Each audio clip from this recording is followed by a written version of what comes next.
Praise be to the most precious and the only exalted name of our Heavenly Father and our Savior, Lord Jesus Christ. நம்முடைய இரட்சகரும் பரலோகத்தின் பிதாவும் உயர்த்தப்பட்டவரே நாமத்தை உடைய ஆண்டவராகிய இயேசு கிறிஸ்துவின் விலையேற பெற்ற நாமத்துக்கு மகிமை உண்டாவதாக.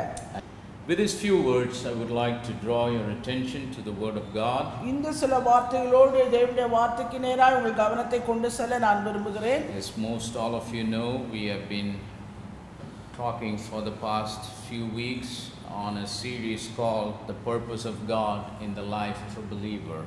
கடந்த சில வாரங்களாக நாம் தொடர் போதனையாய் பார்த்து வருகிற காரியம் ஒரு விசுவாசியுடைய வாழ்க்கையிலே தேவனுடைய தீர்மானம் நோக்கம் என்னது என்பது.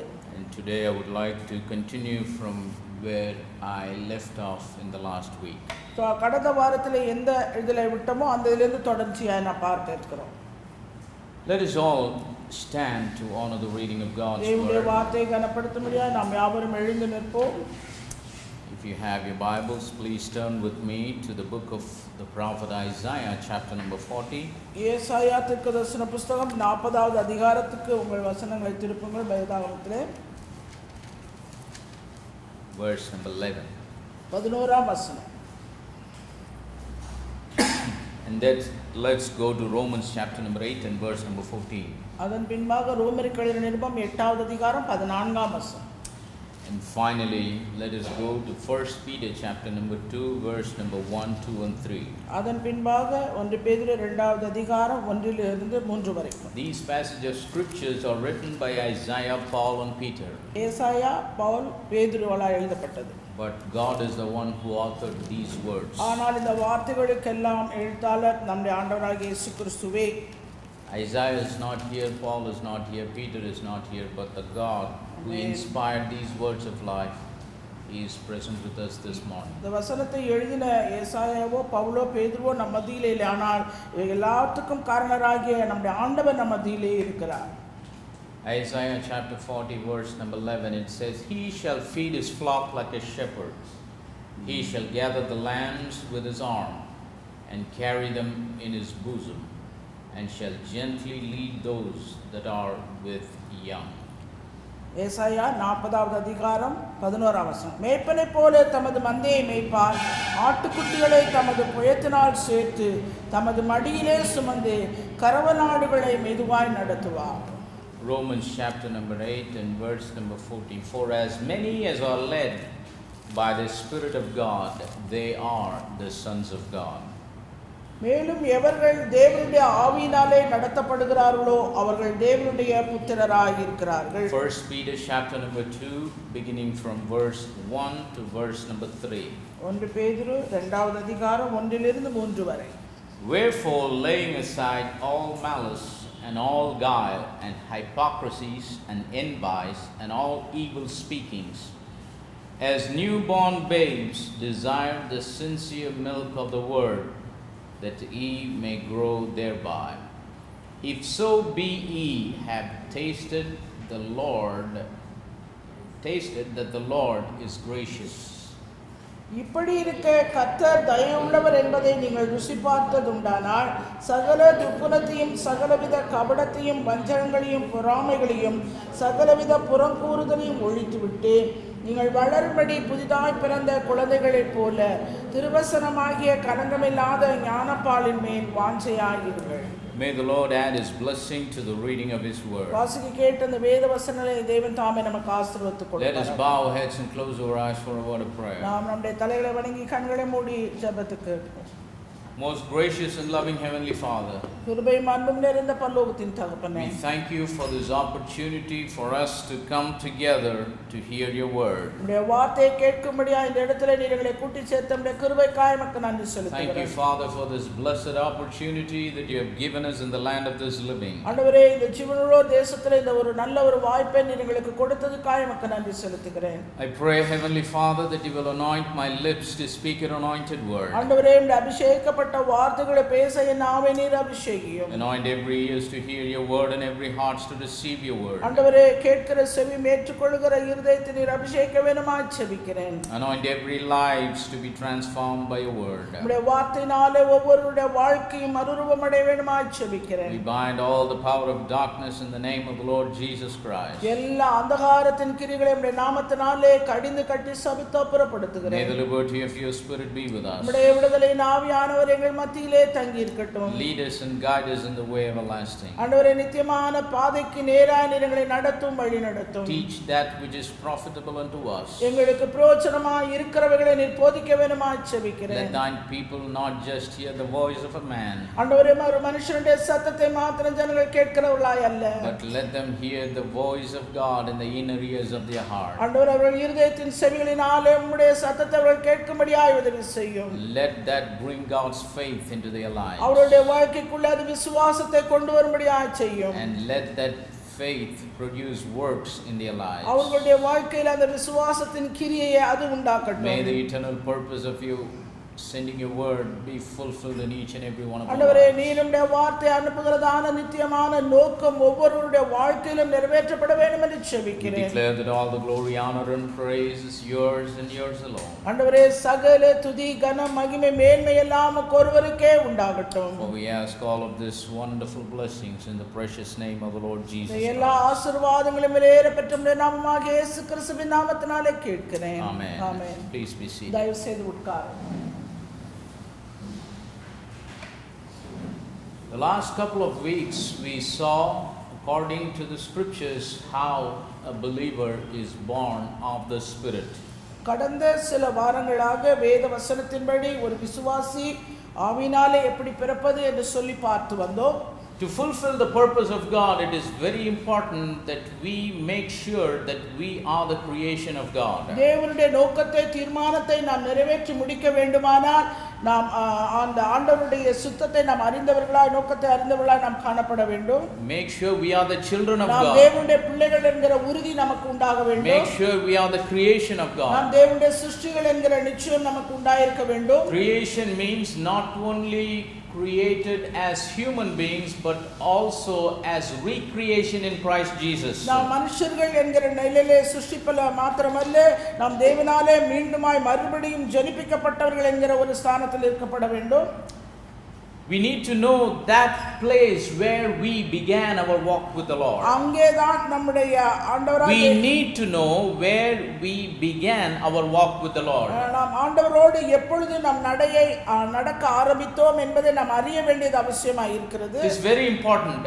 அது மிகவும் முக்கியமானது. We cannot just be blind and say, oh, I am a child of God. நாம் குருட்டுத்தனமாக நான் ஒரு தேவனுடைய பிள்ளை என்று சொல்லிக் கொள்வதல்ல.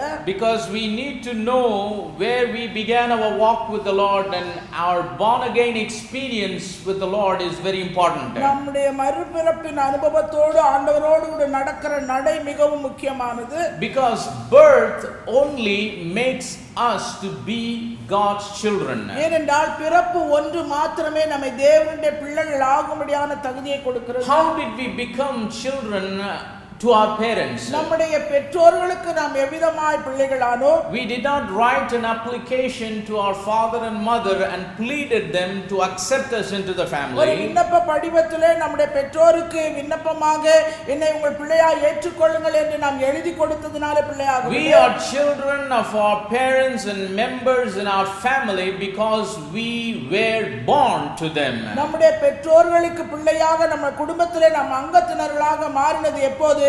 நாம் அந்த குடும்பத்திலே நம் பெற்றோர்களுக்கு பிறந்ததினாலே. Only birth gives us the assurance that we are the children of our parents. எனவே நம்முடைய பெற்றோர்களுக்கு நாம் பிறந்ததினால அந்த பிறப்பு தான் நம்மை பிள்ளைகள் என்கிற ஸ்தானத்தை நமக்கு So if we need to have the assurance that we are the children of God, நாம் தேவனுடைய பிள்ளைகள் என்கிற உறுதி நிச்சயம் நமக்கு உண்டாயிருக்கும். it is very important to be born of the Spirit. நாம் ஆவியினாலே பிறப்பது மிகவும் முக்கியமான ஒன்று. In John chapter number 1 and verse number number 12, the scripture says, யோவான் 1வது அதிகாரம் 12வது வசனத்திலே வேத வசனம் இவ்விதமாய் சொல்கிறது. as many as received him, to them gave he power to become the sons of God. அவருடைய நாமத்தின் மேல் அவரை விசுவாசம் உள்ளவர்களாக அவரை ஏற்றுக்கொண்டவர்கள் எத்தனை பேரோ அத்தனை பேரும் தேவனுடைய பிள்ளைகளாகும்படி அவர்களுக்கு அதிகாரம் கொடுத்தார். Receiving him means receiving that seed that he has given us. நமக்கு கொடுத்த அந்த வித்தை நாம் ஏற்றுக்கொண்டதாகும். Because the word of God is the incorruptible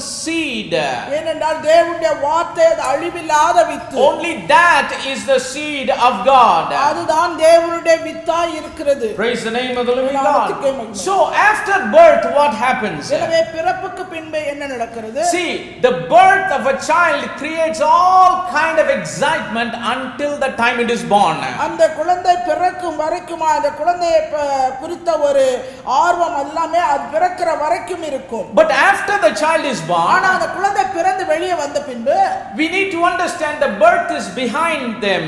அந்த பிறப்பு அவர்கள் பின்னாக போய் விடுகிறது. Now we have to concentrate on the child that is already born. இப்ப ஏற்கனவே அந்த பிறந்து வெளியே வந்த குழந்தை மீது கவனம் உண்டாகிறது. We need to concentrate on the birth or I'm sorry, the growth of the child. அந்த பிறந்த குழந்தையுடைய வளர்ப்பின் மீது கவனம் போகிறது. Praise the name of the living God. Why do I say this? நான் எதுக்காக இதை சொல்கிறேன்? Because a lot of people they kind of circulate their focus only on birth and birth alone. அநேகர் இந்த நாட்களிலே அந்த பிறப்பிலே மாத்திரமே தங்களுடைய கவனத்தை அதை சுற்றி சுற்றி வைத்துக் கொண்டிருக்கிறார்கள். Their focus is only on that initial experience with God. தேவனோடு கொண்டுள்ள அந்த ஆரம்ப அனுபவத்திலேயே தங்கள் கவனத்தை வைத்து They only talk about this born again experience. அந்த மறுபடியும் பிறந்த அனுபவத்தோடு தங்கள் வாழ்க்கையை வைத்துக் Oh, I கொண்டிருக்கிறார்கள். am born again, I am going to heaven. நான் மறுபடியும் பிறந்து விட்டேன், அதனால நான் பரலோகத்துக்கு I have been போகிறேன். baptized in Jesus name, so I am going to heaven. நான் இயேசு கிறிஸ்துவின் நாமத்தினாலே ஞானஸ்நானம் எடுத்து விட்டேன், அதனால நான் பரலோகத்துக்கு I have been filled with the Holy Ghost, so I am going to heaven. நான் பரிசுத்த ஆவியினாலே நிரப்பப்பட்டு விட்டேன், அதனால நான் பரலோகத்துக்கு I போவேன். spoke in tongues and so I am going to heaven. நான் அந்நிய பாஷைகளை பேசுகிறேன், நான் அதனால பரலோகத்துக்கு போவேன். I am going for the ministry, so I am going to heaven. நான் ஊழியத்துக்கு செல்கிறேன், அதனால நான் பரலோகத்துக்கு போவேன். So their talk and their focus and their motives and their everything is focused only on the initial experience. அவருடைய பேச்சு, அவருடைய கவனம், அவருடைய நோக்கம் எல்லாமே அந்த ஆரம்ப அனுபவத்தை சுற்றி சுற்றி வந்து கொண்டிருக்கிறது. They always love to talk about the book of Acts. எப்போதும் அந்த அப்போஸ்தலர் நடவடிக்கைகள் புத்தகத்தை பற்றி பேசுவதில் அவர்களுக்கு ரொம்ப பிரியம். They love to talk about Acts chapter number 2. அப்போஸ்தலர் நடவடிக்கைகள் 2வது அதிகாரத்தை பற்றி பேசுவதிலே ரொம்ப They பிரியம். all the time meditate upon the day of Pentecost. அந்த பெந்தெகோஸ்தே நாளின் தியானத்தை அவர்கள் தியானிப்பது மிகவும் சந்தோஷம். Of course it is important, அது மிகவும் முக்கியமானதுதான். but it is only the beginning. ஆனா வெறும் ஆரம்பம் மாத்திரமே. Praise the name of the living God. A lot of people, they take off their life from the book of Acts. அந்த அப்போஸ்தலர் நடவடிக்கைகள் புத்தகத்திலிருந்து தங்களுடைய வாழ்க்கையை அநேகர் எடுத்து They take off அவர்கள் எடுத்து மேற்கொண்டு and directly land in the book of Revelation and say, behold, I come quickly.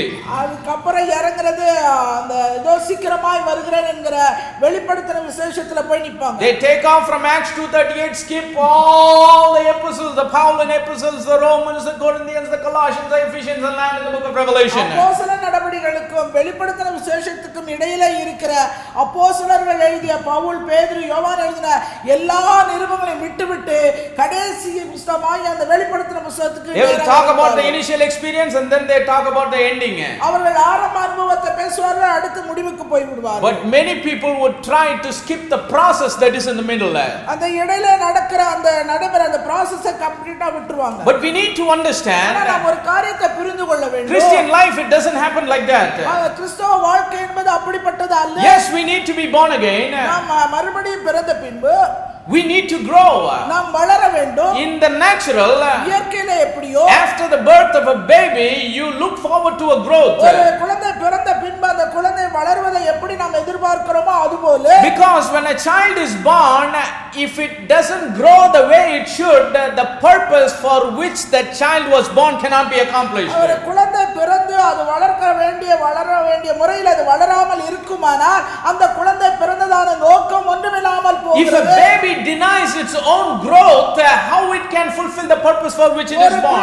பிறந்த குழந்தை தான் வளருவதை அது மறுக்குமானால், நிராகரிக்குமானால் அது எப்படி அதனுடைய நோக்கத்தை அது நிறைவேற்ற முடியும்? Or if the parents or the elders in the family would deny the growth of the baby and doesn't take care of that baby, how can it fulfill the purpose for which it is பிறந்த born? குழந்தை வளர்வதை வீட்டில் இருக்கிற பெற்றோரும் பெரியவர்களும் மற்ற எல்லாருமே அது வளர்வதை நிராகரித்தார்களானால் அது பிறந்ததனுடைய அர்த்தம் என்ன, நோக்கம் என்ன, அது எப்படி நிறைவேற்ற? That's why in the end of 1 Peter chapter number 1, Apostle Peter wrote about the born again experience. பேதுரு தன்னுடைய எழுதின காரியத்திலே மறுபடி பிறந்த அனுபவத்தை பற்றி அவர் அங்கே In எழுதினார். 1 Peter chapter number 1, at the end of the chapter, 1 பேதுரு 1வது அதிகாரம் இறுதியிலே பேதுரு விதமாய் he எழுதியிருக்கிறார். says, being born again not of the corruptible seed but of the incorruptible seed.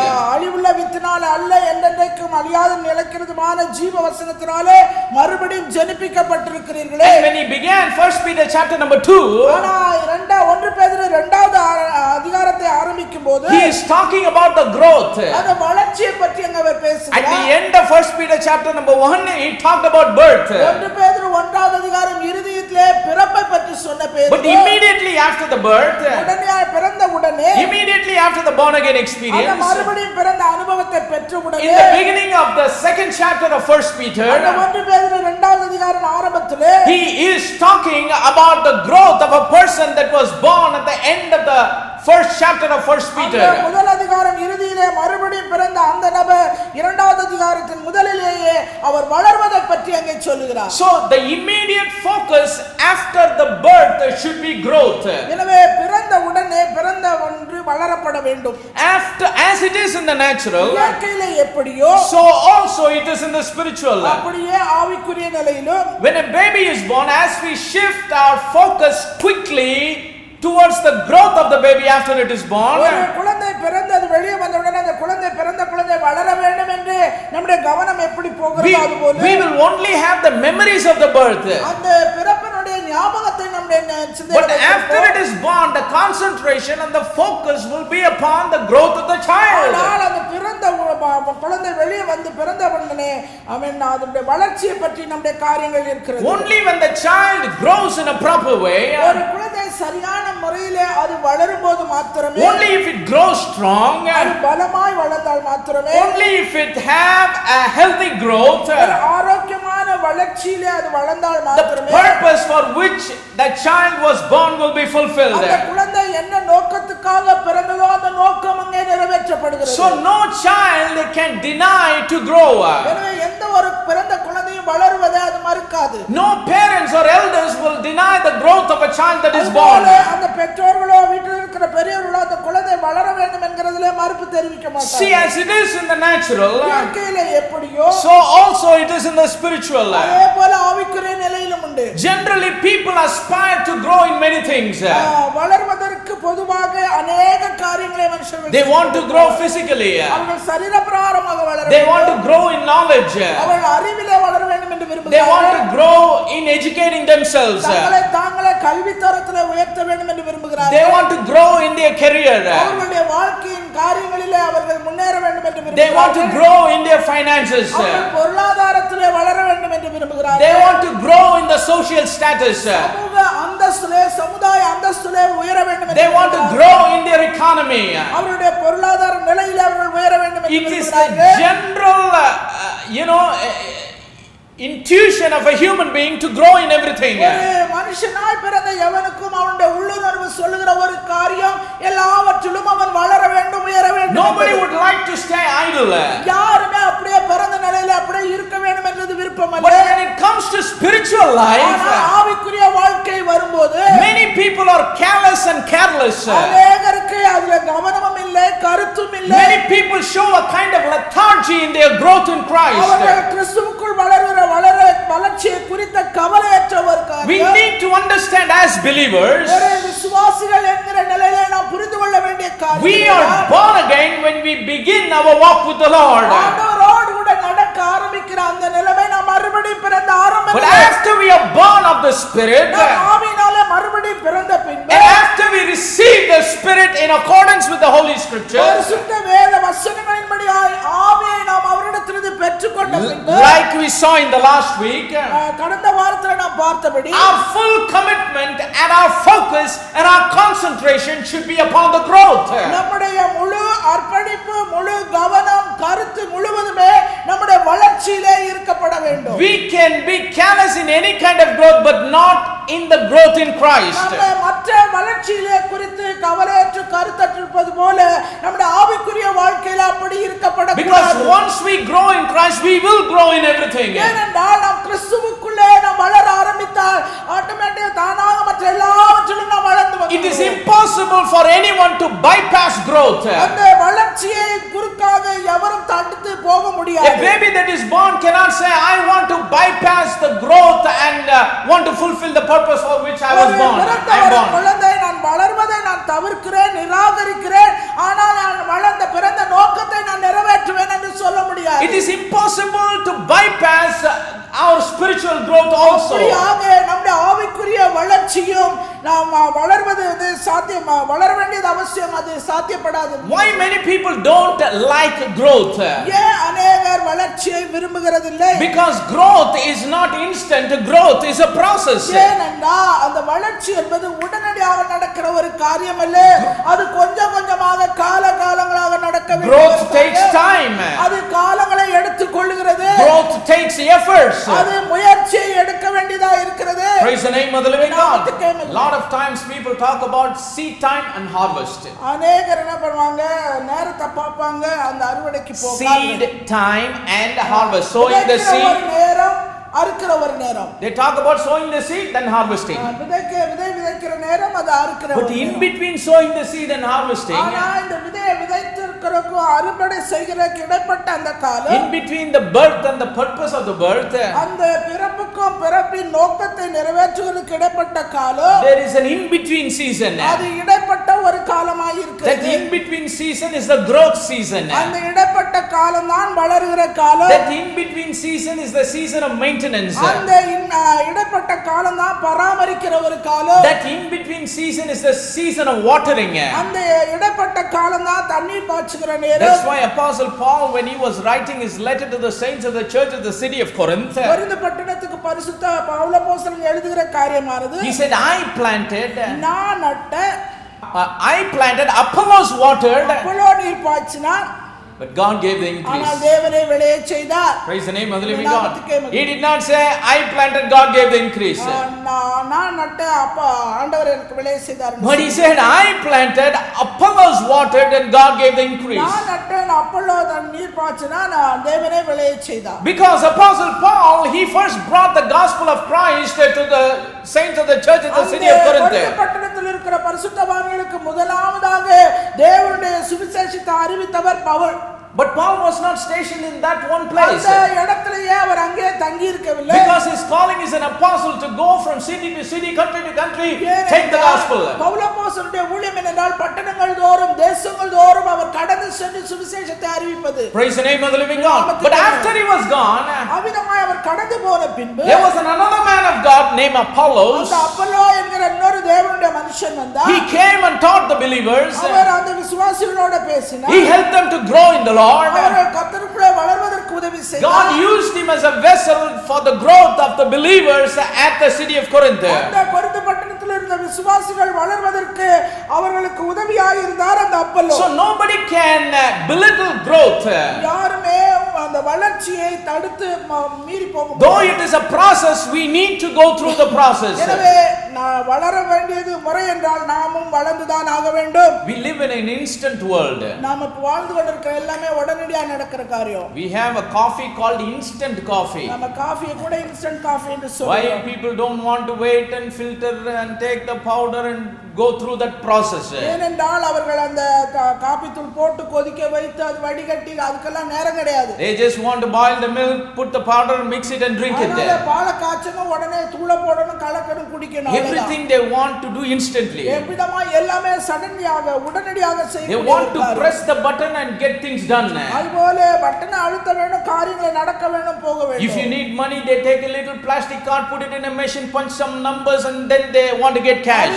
ஒரு பணம் உங்களுக்கு தேவையானாலும் ஒரு கார்டு எடுத்து போய் சரி நம்பரை பிரஸ் பண்ணி பணம் எடுத்துட்டு வர. Nobody wants that old way of standing in the teller counter with the 10 people before you and then waiting to take your cash for half an hour or 1 hour. பழைய காலம் போல அந்த வங்கிக்கு சென்று 10 பேருக்கு முன்னாடி அந்த டெல்லர் கிட்ட நின்னுகிட்டு எழுதி கொடுத்து வாங்கிட்டு வர்ற காலம் எல்லாம். They want to push the button and get everything done. எல்லாரும் பட்டன் அழுத்தணும் காரியம் நடக்கும். They want to push the button and get coffee.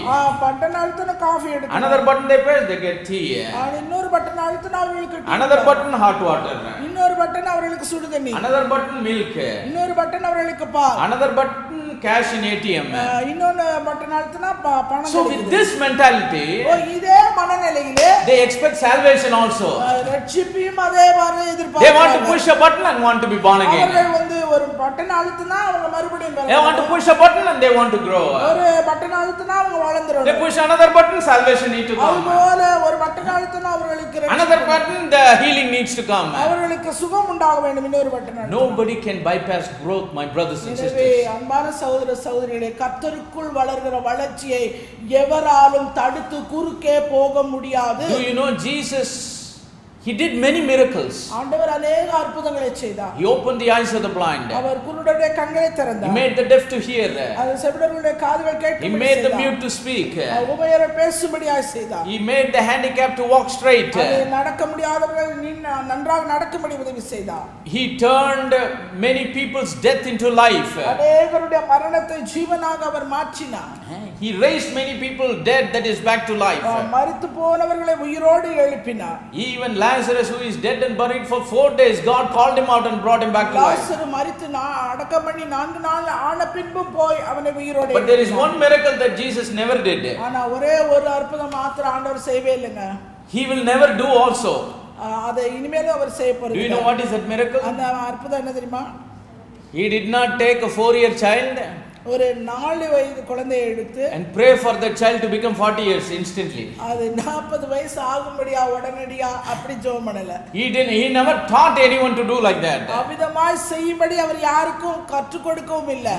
We will be fools if we keep our hands on a 4-year-old and say, in the name of Jesus, become 40 years now. ஒரு 4 வயசு குழந்தையை நிறுத்தி நீ இயேசு நாமத்திலே 40 வயசு ஆகுன்னு சொல்லி நம்ம அவிதமாய் செய்ய Just to wait for 36 years in order to become 40. அது 36 வருஷம் காத்திருக்க வேண்டும் 40 வயதாக. So even Christ Jesus never bypassed the growth of a person. எனவே ஒரு நபருடைய வளர்ச்சியிலே இயேசு கிறிஸ்து கூட அவர் ஒரு தனி வழி கண்டுபிடித்து போகவில்லை. So as we are born again, மறுபடியும் பிறந்தனா as we are born again into the kingdom of God, தேவனுடைய ராஜ்யத்திலே மறுபடியும் பிறந்தவர்களாய் இருக்கிறனா our immediate focus must shift to growth after we are born. நாம் மறுபடியும் பிறந்தவுடனே நம்முடைய கவனம் அடுத்து நம்முடைய வளர்ச்சியிலே இருக்கப்பட வேண்டும். Many people fail in their Christian life because they fail to focus on their growth immediately after birth. அவர்கள் மறுபடியும் பிறந்தவுடனே தங்களுடைய கவனத்தை வளர்ச்சியிலே வைக்க தவறி போனவர்கள் உண்டு. They focus on every other growth but not in their growth as a believer. மற்ற வளர்ச்சியிலெல்லாம் தங்கள் கவனத்தை வைத்துவிட்டு ஆவிக்குரிய நிலையிலே பிறந்தவர்கள் வளர வேண்டும் என்கிற அந்த கவனம் இல்லாமல் போனவர்கள் உண்டு. They concentrate on every other growth but not in the growth as a child of God. தேவனுடைய பிள்ளை என்கிற நிலையிலே வளர வேண்டும் என்கிற அதை கருத்திலே கவனம் கொள்ளாமல் மற்ற எல்லா காரியத்திலும் தங்கள் கவனத்தை வைத்து. That's why we see many people say 20 years before I was baptized. அதனால சொல்வாங்க நான் 20 வருஷத்துக்கு முன்பாக நான் ஞானஸ்நானம் பெற்றேன். 40 years before I received the Holy Ghost. 40 வருஷத்துக்கு முன்பாக நான் பரிசுத்த ஆவியை பெற்றேன். That famous evangelist, he baptized me. அந்த பிரசித்தி பெற்ற சுவிசேஷகர் எனக்கு ஞானஸ்நானம். They will always talk about the beginning and beginning and beginning. அவர்கள் அந்த ஆரம்பத்தை பற்றியே பேசிக்கொண்டே இருப்பார்கள். The people that are satisfied with the initial experience, இந்த ஆரம்ப அனுபவத்திலே திருப்தி கொண்ட விசுவாசிகள் are those people that don't have any intention to grow. அவர்கள் வளர வேண்டும் என்கிற நோக்கமே அவர்களுக்கு இல்லாமல் இருக்கும். They deny their growth in Christ. அவர்கள் கிறிஸ்துவுக்குள்ளே தாங்கள் வளர்கிற வளர்ச்சியை மறுதலிக்கிறார்கள். God is willing, ready and waiting for them to grow. அவர் வளரும்படியாய் அவர்களுக்காக காத்திருக்கிறார். அவர் மனப்பூர்வமாக He wants to supply everything they need for their growth. அவர்கள் வளர்ச்சிக்கான தேவை எதுவோ அவர்கள் எல்லாம் கொடுக்க அவர் ஆயத்தமுள்ளவராய். But their mind is stuck in the initial experience. அவர்களுடைய மனதும் அவருடைய சிந்தையும் அந்த ஆரம்ப அனுபவத்திலேயே நிற்கிறது. That's why the letter to the Hebrews says, அதனால தான் எபிரேயர்கள் நிருபத்திலே நாம் பார்க்கிறோம், people with this mentality, இப்படிப்பட்டதான மனநிலையிலே உள்ளவர்கள், they were also present in the early church. அவர்கள் ஆதி அப்போஸ்தல சபையிலும் அவர்கள் Like they are present in the end time church, they were also present in the early church. கடைசி கால சபையில இருக்கிறது போல அந்த நாட்களிலும் அவர்கள் இருந்தார்கள். That's why the Lord spoke through the writer to the Hebrews and he says, அதனாலதான் எபிரேயருக்கு எழுதின நிருபத்திலே எழுத்தாளர் மூலமாய் சொல்கிறார். in Hebrews chapter number 6 and verse number 1, எபிரேயருக்கு எழுதின நிருபம் 6வது அதிகாரம் 1வது வசனம். it says, therefore leaving the principles of the doctrine of Christ, let us go on unto perfection, not laying again the foundation of repentance from the dead works and of faith toward God.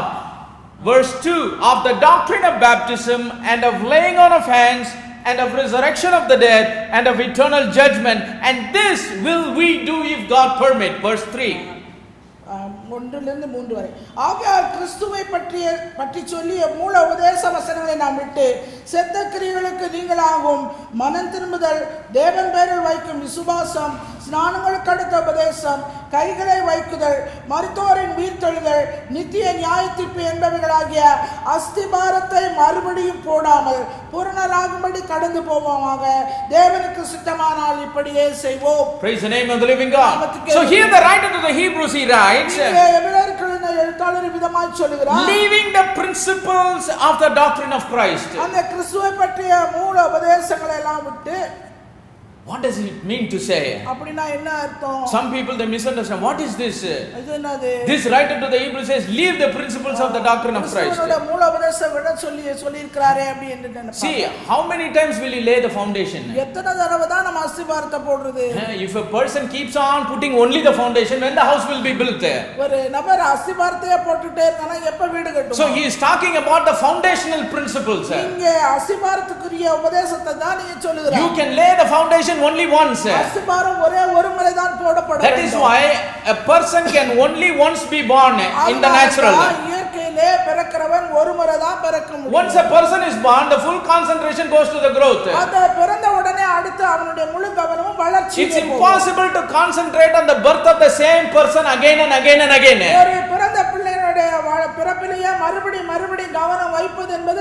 It is in the same way in being born of the Spirit also. Only once can we be born again. But after that we are born again, we have to not concentrate on the same birth again and again. Focus on the same thing. Focus again on repentance. Focus again on baptism in the name of Jesus Christ. Focus again on the infilling of the Holy Ghost. That's what the scripture says here. Only once you are born, only once can a foundation be laid for a building. After the foundation is put, after the birth takes place, that has to be only in your memory. But your concentration must shift to growth. What are the foundations? Foundation of repentance, faith toward God, doctrine of baptisms. Water baptism, spirit baptism. That's why the word baptisms in plural has been written here. Laying on of hands, resurrection of the dead, eternal judgment. And then in verse number 3 he says, this will we do if God permit. See, when a new person comes, he has to go through the same foundation. When a person comes into Christ, he again go through the foundation and the new birth. But after he is born, this born again experience may be in our memory. We can think about it and thank God for it. But our focus and concentration must shift to growth. But if our focus and concentration doesn't shift to growth,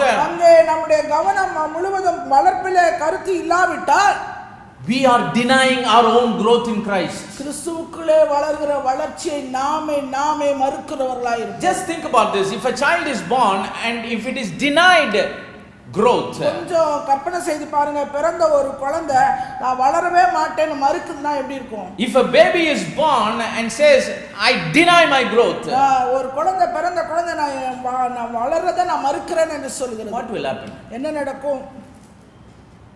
What will happen? என்ன நடக்கும்? A growthless child will die. ஒரு வளர்ச்சி இல்லாத குழந்தை மரித்து போகும். Though it was born with a new life, அது ஒரு புது ஜீவனோடு பிறந்தபோது, because it refused to grow, அது வளர மறுத்ததனாலே it will die. அது மரித்து போகும். The purpose for which that baby was born will not be fulfilled. அந்த குழந்தை பிறந்ததுக்கான தேவனுடைய நோக்கம் நிறைவேறாமல் போய்விடும். As it is in the natural, so also it is in the spiritual.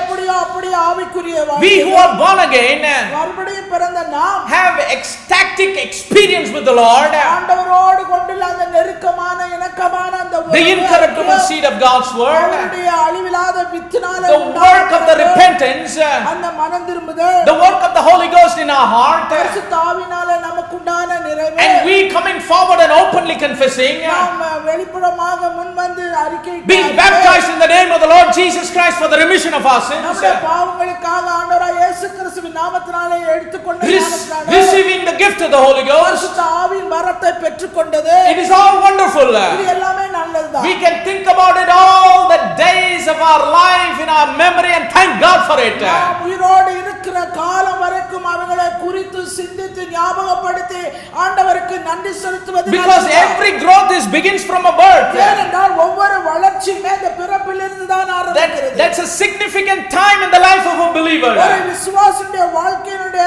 வெளிப்புறமான ஒரு அடையாளமாய் அது. That's a significant happening in the life of a believer. ஒரு விசுவாசியுடைய வாழ்க்கையில நடைபெற வேண்டிய ஒரு அடையாளம். That's why everybody celebrates birthday. அதனால தான் பிறந்த நாளை எல்லாரும் கொண்டாடுகிறார்கள். But the concentration and focus is not on the birth. ஆனா அந்த பிறப்பிலே அந்த கவனமோ கருத்தோ இருக்கிறது. This is what the writer to the Hebrews says by the inspiration of the Holy Ghost. ஆவியின் ஏவுதலினாலே எபிரேயருக்கு எழுதின எழுத்தாளர் நிமித்தமாக He says, believers, once you are born again, விசுவாசிகளாகிய நீங்கள் ஒருமுறை by the incorruptible seed of God's word, அழிவில்லாத வித்தாய் அவருடைய வார்த்தையினாலே, by the work of incubation and germination of the Holy Spirit, பரிசுத்த ஆவியினாலே காக்கப்பட்டு நீங்கள் உயிர்ப்பிக்கப்பட்டீர்கள். baptized in the name of the Lord Jesus Christ for the remission of your sins, பாவ மன்னிப்புக்கென்று ஆண்டவராகிய இயேசு கிறிஸ்துவின் நாமத்தினாலே ஞானஸ்நானம் receiving the gift of the Holy Ghost, பரிசுத்த ஆவியின் வரத்தை பெற்றீர்கள். you move on to the next level.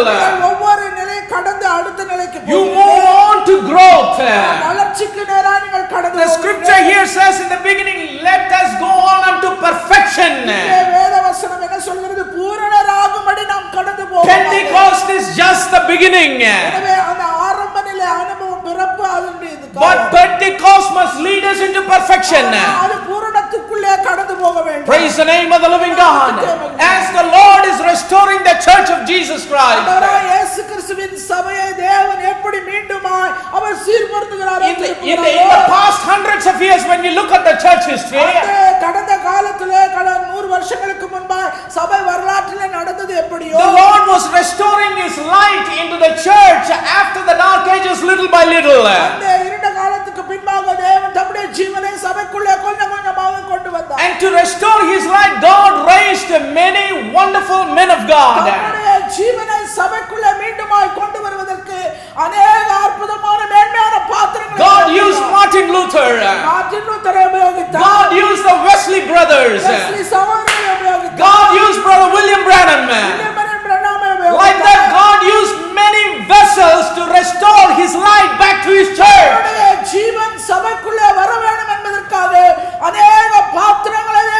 But what happened with the people was, they learned to be stuck with the little light they have. With that little light, they formed a denomination. When God brought the light of baptism by immersion, there is a denomination that was stuck with that light and they called themselves Baptists.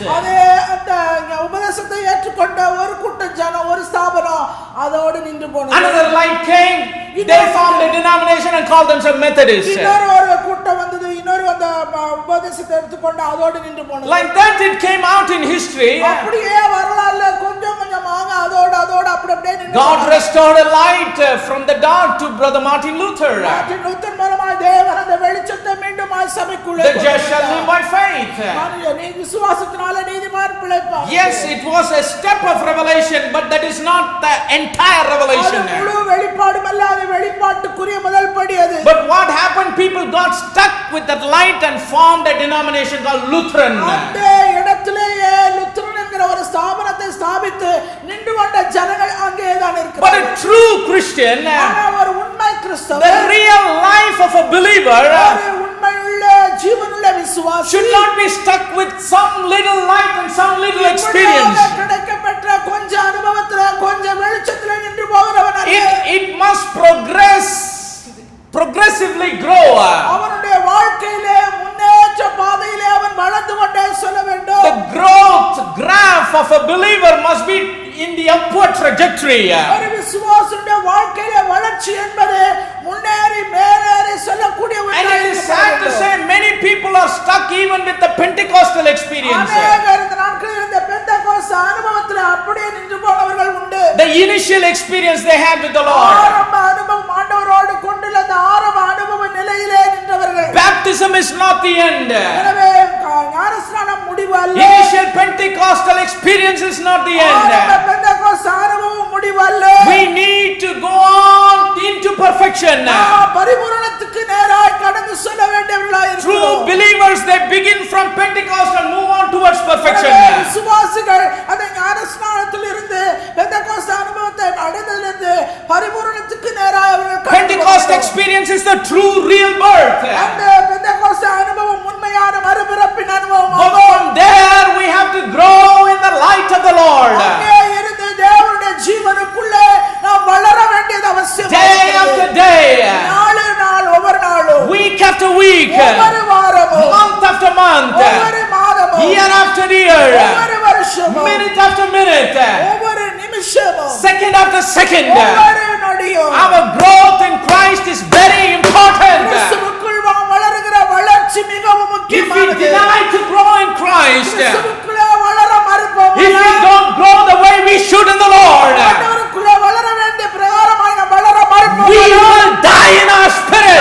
ஆவியிலே நாம் மரித்து போவோம். We did not born to die. பிறந்தது மரிப்பதற்கு. We were born of the Spirit to live. ஆவியிலே பிறந்தது வாழ்வதற்கு. We were born of the Spirit to grow. ஆவியிலே பிறந்தது வளர்வதற்கு. We were born of the Spirit to become perfect like Christ. ஆவியிலே பிறந்தது கிறிஸ்துவை போல பூரணமாவது. We were born of the Christ to fulfill the purpose of God. தேவனுடைய நோக்கத்தை நிறைவேற்ற பிறந்திருக்கிறோம். But if we deny growth, ஆனால் வளர மறுப்போம், if we belittle the Christian growth, நாம் அந்த கிறிஸ்தவ வளர்ச்சியிலே மாறுபடுவோம். if we kind of put down the process of growth, அந்த கிறிஸ்தவ வளர்ச்சியிலே நாம் மாறுபட்டு this Bible says we will die. வேதம் சொல்லுகிறது நாம் மரித்து போவோம் என்று. Hebrews chapter number 6. எபிரேயர்களின் நிருபம் 6வது அதிகாரம். He first says, leave the principles, the initial principles, and concentrate and focus on being perfect. முதல்ல அவர் சொன்னது ஆரம்ப உபதேசம், அந்த மனம் திரும்புதல், கை வைக்கிறது எல்லாத்தையும் விட்டுட்டு நம்ம பூரணராகும்படி கடந்து போவோமாக என்று சொன்னவர். Yes, you can have it in your memory and thank God for it. நீங்க நல்ல மனப்பாடமா வச்சிருக்கீங்க, அதுக்காக ரொம்ப But your focus and concentration must shift to the spiritual growth of your own life. உங்களுடைய கவனம், உங்களுடைய கருத்து, உங்களுடைய ஜாக்கிரதை எல்லாமே ஆவிக்குரிய வளர்ச்சியிலே இருக்கப்பட வேண்டும். If we deny that, we will die. அதை நாம் மறுப்போமானால் நாம் மரித்து போவோம். There will be destruction if we deny that. அது ஏதோ ஒரு கவன திசை திருப்பு. And this Bible says, இந்த வேதம் சொல்லுது, because many people deny that spiritual growth, அந்த ஆவிக்குரிய வளர்ச்சியை அநேகர் மறுக்கிறதுனாலே many die and they could not be revived again. அவங்க மரித்து போனார்கள். அவங்களை புதுப்பிக்கிறதே கூடாத காரியம். Verse number 4 says, 4வது வசனம். for it is impossible for those who were once enlightened and have tasted of the heavenly gift and were made partakers of the Holy Ghost and have tasted the good word of God and the powers of the world to come, if they shall fall away, to renew them again into repentance, seeing they crucify themselves the Son of God afresh and put him to an open shame. Till verse number 6. ஏனெனில் ஒரு தரம் பிரகாசிப்பிக்கப்பட்டு பரமையை ருசி பார்த்தோம், பரிசுத்த ஆவியை பெற்றோம், தேவனுடைய நல்வார்த்தையையும் இனிவரும் உலகத்தின் பலன்களையும் ருசி பார்த்தோம். மறுதளித்து போனவர்கள் தேவனுடைய குமாரனை தாங்களே மறுபடியும் சிலுவையில் அறைந்து அவமானப்படுத்துகிறபடியால் மனம் திரும்புகிறதுக்கு ஏதுவாய் அவர்களை மறுபடியும் புதுப்பிக்கிறது கூடாத காரியம். The scripture says it is impossible to renew these people again into repentance. இந்த ஜனங்களை மனம் திரும்புகிறதுக்கு ஏதுவாய் புதுப்பிக்கிறது அது ஒரு கூடாத காரியமாய் இருக்கிறது. Why? What's the reason? ஏன் என்ன காரணம்? Because they denied to grow. அவங்க வளர்வதற்கு மறுக்கிறார்கள். They were all excited only about the initial experience. அவர்களுடைய ஆரம்ப அனுபவத்திலேயே ஒரு திருப்தி அவர்களுக்கு. Like the scripture says, வேதவசனம் இங்கே சொல்கிறது போல repentance from dead works, செத்து போன கிரியைகளுக்கு அவர்கள், faith toward God, தேவனுக்கு ஏனான ஒரு விசுவாசம், doctrine of baptisms, ஸ்நானங்களுக்கு அடுத்த உபதேசம், laying on of hands, கைகளை வைக்குதல், resurrection of the dead, மரித்தோரின் உயிர்த்தெழுதல், eternal judgment. நித்திய நியாய தீர்ப்பு. They forgot the growth and the process. அவர்கள் வளர்கிற ஒரு முறையையும் காரியங்களையும் மறந்து போனார்கள். They did not focus and concentrate. From Pentecost they need to move on to perfection. அந்த பெந்தெகோஸ்து அனுபவ ஆரம்ப நிலையிலிருந்து அவர்கள் வளர வேண்டும் என்கிறதிலே கவனம் இல்லாமல் போனார்கள். And that's the reason the scripture says. அந்த காரணத்தினால வேதவசனம் சொல்லுது. These people have tasted the heavenly gift. அவர்கள் பரம ஈவை ருசி பார்த்தவர்கள். Made partakers of the Holy Ghost. அவர்கள் பரிசுத்த ஆவியிலே பங்கு பெற்றவர்கள். Tasted the good word of God and the powers of the world to come. நல்ல வார்த்தையையும் அதனால வருகிற பலன்களையும் அவர்கள் பெற்றவர்கள். If they fall away, அவர்கள் மறுதலித்து போனார்களானால் it is impossible to renew them again. அவர்களை மறுபடியும் புதுப்பிக்கிறது கூடாத காரியம். Why it is impossible? ஏன் அது சாத்தியமில்லை? It is impossible not because it is impossible with God. தேவனாலே கூடாதது என்பதனால அல்ல. Because the scripture says with God all things are possible. ஏனென்றால் தேவனாலே எல்லாம் கூடும் என்கிறதை நாம் அறிவோம். The scripture here says it is impossible to renew them again into repentance. repentance. என்ன சொல்லுது? மனம் திரும்புகிறதுக்கு ஏதுவாய் அவர்களை மறுபடியும் புதுப்பிக்கிறது கூடாது. Because they are refusing to repent. அவர்கள் மனம் திரும்புவதற்கு அவர்கள் மறுக்கிறார்கள். They have made up their mind to reject the grace of God. தேவனுடைய கிருபையை அவர்கள் புறக்கணிக்க தங்கள் மனதிலே திட்டமிட்டார்கள். They are so deceived that they think what they are doing is right. அவர்கள் செய்கிறது சரி என்று தங்கள் மனதிலே தீர்மானமுடையவர்களாய் அவர்கள் இருக்கிறபடியால். See, that is why deception is very dangerous. அதனால தான் வஞ்சகம் மிகவும் ஆபத்தானது. The people who are born of the spirit but deny to grow in the spirit are those people that are deceived. ஆவியிலே பிறந்து அதை வளர மறுக்கிறவர்கள் அவர்கள் வஞ்சிக்கப்பட்டவர்களாய் இருக்கிறார்கள். ஆவியிலே பிறந்து ஆவியிலே வளர மறுக்கிற கூட்டம் எப்படிப்பட்ட கூட்டம் சார்? வஞ்சிக்கப்பட்ட ஒரு கூட்டமாய் இருக்கிறது. People who are born of the spirit but deny to grow in the spirit, they are a bunch of people that are deceived. ஆவியினாலே பிறந்து ஆவியினாலே வளர வேண்டும் என்கிற காரியத்தை மறுக்கிறவர்கள் அவர்கள் வஞ்சிக்கப்பட்ட ஒரு கூட்டத்தார். What is the most worst thing about deception? வஞ்சகத்திலே மிகவும் மோசமானது இது. It's not just being wrong. தவறு செய்கிறது தவறாக இருக்கிறது. Yes, living wrong is one thing that is wrong about deception. வஞ்சனையிலே அந்த தவறாக வாழ்கிறது ஒரு காரியம்.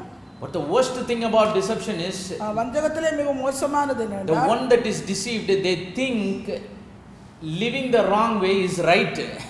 வஞ்சிக்கப்பட்ட ஒருவன் தவறான வாழ்க்கையிலே வாழ்ந்து அதிலே இருந்துட்டே தான் சரியாக வாழ்கிறதாக நினைத்துக் கொண்டிருப்பார். Lot of people think they are believers, but in reality they are not believers. அநேகர் தங்களை விசுவாசிகள் என்று நினைத்து அழைத்துக் கொள்கிறார்கள், ஆனால் உண்மையில் அவர்கள் விசுவாசிகள் அல்ல. Some people think they are born again, but in reality they are not born again. சிலர் நினைக்கிறாங்க நாங்கள் மறுபடியும் பிறந்து விட்டோம், ஆனால் உண்மையில் அவர்கள் மறுபடியும் பிறந்த அனுபவம் உள்ளவர்கள். Some people think they believe in God and they will make it to heaven, but in reality they don't believe in God and they are not going to make it to heaven. தேவனை விசுவாசிக்கிறார்கள், சிலர் தேவனோடு கூட பரலோகத்துக்கு போய்டுவோம்னு நினைக்கிறாங்க, ஆனா அதெல்லாம் உண்மை கிடையாது. It is the most worst form of deception. அதுதான் இருக்கிறதுலே மிகவும் மோசமான நிலையில் உள்ள ஒரு வஞ்சகம். Thinking the wrong to be right is the worst thing in a deception in the life of a person who thinks he is a Christian.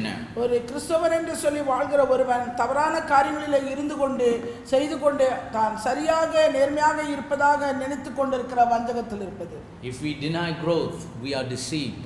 வளர்ச்சியை மறுத்தால் நாம் வஞ்சிக்கப்படுவோம். It doesn't matter when You and I are born again. எப்போ நீங்களும் நானும் மறுபடி பிறந்தோம் அது காரியம் 60s, 70s, 80s, 90s. அது 60 70 80 90 எந்த நேரம்ல 2010. 2000ல இருக்கலாம் 2010ல even இருக்கலாம் 2020.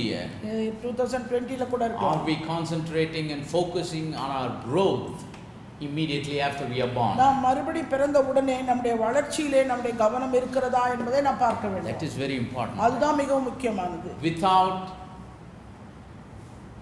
the watering season there cannot be a harvest. எனவே நீர் பாய்ச்சுகிற அந்த காலம் இல்லாமல் அறுவடையின் காலம் வருகிறது இல்லை. You cannot sow the seed today and try to harvest it tomorrow. இன்னைக்கே விதை விதைச்சிட்டு நாளைக்கு அறுவடைக்கு எதிர்பார்க்க கூடாது. There is a process, there is an in between watering season. எனவே விதைக்கப்பட்ட காலத்துக்கும் அறுவடைக்கும் இடைப்பட்ட காலம் என்று உண்டு. We are born again because God has a purpose for our life. நாம் மறுபடியும் பிறந்திருக்கிறோம். தேவனால் நம்முடைய வாழ்க்கையில ஒரு நோக்கம் உண்டு. That's why he chose us from before the foundations of the our world. நம்மை உலக தோற்றத்துக்கு முன்பாக அவருக்குள் நம்மை முன்னறிந்து தெரிந்து கொண்டார். Praise the name of the living God. That is why when he was on the cross of Calvary he saw his seed. அதனால தான் அவர் கல்வாரி சிலுவையிலே தொங்கும்போது நம்முடைய சந்ததியை அவர் கண்டார் என்று சொல்றார். That's why my Bible says the Lord is mindful of us. கர்த்தர் நம்மை நினைத்திருக்கிறார் என்று வேதம் சொல்லுகிறது. When we were a little dot in the womb of our mother, his eyes did see our substance. தாயின் கருவிலே நாம் ஒரு புள்ளியாய் இருக்கும்போது அவருடைய கண்கள் நம்மை கண்டது. That's why he says, lo, I am with you always, even unto the end of the world. அதோ உலகத்தின் முடிவு பர்யந்தம் சகல நாட்களில் நான் உங்களோடு கூட இருக்கிறேன். That's why he says, I never leave you nor forsake you. நான் உன்னை விட்டு விலகுவதும் இல்லை, உன்னை கைவிடுவதும் இல்லை. Praise the name of the living God. He did all these things so that we could be born and fulfill the purpose for which we were born in Christ. நமக்காக செய்தார் என்றால் அவருக்குள்ளே மறுபடி பிறந்த நாம் அவருக்குள்ளே வளர வேண்டும் என்பதற்காக. Praise the name of the living God. And if we deny our growth, we are the losers. நம்முடைய வளர்ச்சியை நாமே மறுப்போமானால் நாம் தான் அந்த நஷ்டத்தை இழப்பை சந்திக்கிறவர்களாக. If we deny our growth in Christ, we are deceived. கிறிஸ்துவுக்குள்ளே வளர்கிற வளர்ச்சியை நாம் மறுப்போமானால் நாமே வஞ்சிக்கப்படுவோம். If we deny our growth in Christ, we need deliverance. நம்முடைய வளர்ச்சியிலே நாம் வளர வேண்டுமானால் முதலாவது நாம் விடுதலையாக்கப்பட வேண்டும். If we deny our growth in Christ, we need deliverance. நாம் கிறிஸ்துவுக்குள்ளே வளர்கிற வளர்ச்சியை நாம் அடைய வேண்டுமானால் முதலாவது மறுப்போமானால், if we deny our growth, நம்முடைய வளர்ச்சியை நாம் மறுப்போமானால் நாம் முதலாவது விடுதலையாக்கப்பட வேண்டும். we need to be delivered from our deception. நம்முடைய வஞ்சகத்திலிருந்து நாம் விடுதலையாக்கப்பட வேண்டும். Not a limited growth. ஒரு குறிப்பிட்ட அளவு வளர்ச்சி. We are going to see what kind of growth is the growth of a believer. ஒரு விசுவாசியுடைய வளர்ச்சி என்பது எப்படிப்பட்டதான வளர்ச்சி என்பதை நாம் முதலாவது அறிய வேண்டும். Praise the name of the living God. The immediate focus after birth is growth. எனவே பிறந்த உடனே அடுத்த கவனம் வளர்ச்சியிலே இருக்க வேண்டும். You are born of the Spirit. நீங்கள் ஆவியினாலே மறுபடியும் பிறந்தீர்கள். Now you need to grow in the Spirit. இப்பொழுது ஆவியிலே நீங்கள் வளர வேண்டும். What is very important for a growth? ஒரு வளர்ச்சிக்கு எது மிகவும் முக்கியம்? Food is very important for growth. ஒரு வளர்ச்சிக்கு சாப்பாடு தான் மிகவும் முக்கியம். A baby that is born is being fed with milk. ஒரு பிறந்த குழந்தை அது வளர வேண்டுமானால் அது வந்து பால் புகட்டப்பட வேண்டும் அதுக்கு. Praise the name of the living God. A baby that is born doesn't eat beef or mutton. பிறந்த குழந்தை உடனே வந்து மட்டனும் பீஃபும் சாப்பிடாது. It doesn't even eat bread. அது பிரெட் கூட சாப்பிட முடியாது. It only has liquid food. அது தண்ணீர் ஆகாரம் தான், அதனை சாப்பிட கூடாது. And the first food that it consumes is that it takes its milk from its mother. முதலாவது அது எடுத்துக்கொள்ளுகிற முதல் ஆகாரமே தன்னுடைய தாயினுடைய தாய்ப்பால் தான். But in the kingdom of God, in our spiritual growth, நம்முடைய ஆவிக்குரிய வாழ்க்கையின் வளர்ச்சிக்கு we always partake from God. நம் தேவனிடத்திலிருந்து அந்த காரியத்தை பெற்றுக்கொள்ள பங்கு. Because we are born of him. ஏனென்றால் நாம் அவராலே பிறந்தவர்கள். That is why we can grow only of him. அதனால அவராலே நாம் வளர்க்கப்பட வேண்டும். அவரால பிறந்ததனால அவரால தான் நம்ம என்ன பண்ண முடியும்? வளர்க்கப்பட. We cannot say only for few months I will grow of him and then I will go somewhere and I will look after my growth myself. கொஞ்ச காலம் மட்டும் அவரால பிறந்தனால அவர்ட்ட வளர்ந்துட்டு அதுக்கு அப்புறம் நான் இஷ்டப்படி போய் எப்படியோ வளர்ந்துறேன்னு சொல்றேன். No, it's impossible. If we are born of him, we only have the way to grow of him. அவராலே நாம் பிறந்தோமானால் நாம் அவராலே மாத்திரமே வளர்க்கப்பட வேண்டும். Praise the name of the living God. தேவநாமத்துக்கு மகிமை. That's why Peter the apostle, after writing about the born again experience, of the incorruptible seed of word of God in the end of 1 Peter chapter 1. 1 பேதுரு 1வது அதிகாரத்தின் இறுதியிலே அழிவில்லாத வித்தாய் அவருடைய வசனத்தினாலே மறுபடியும் ஜெனிப்பிக்கப்பட்ட பிறப்பை பற்றி சொன்ன பேதுரு, In the beginning of chapter 2 is talking about the growth. 2வது அதிகாரத்திலே அவர் வளர்ச்சியை பற்றி சொல்கிறார். In verse number 1 he says, Wherefore laying aside all malice and all guile and hypocrisies and envies and all evil speakings. 2வது வசனம் தமிழ்ல, சகல துக்கணத்தையும் சகலவித கபடத்தையும் வஞ்சகங்களையும் பொறாமைகளையும் சகலவித புறங்கூறுதலையும் ஒழித்துவிட்டு.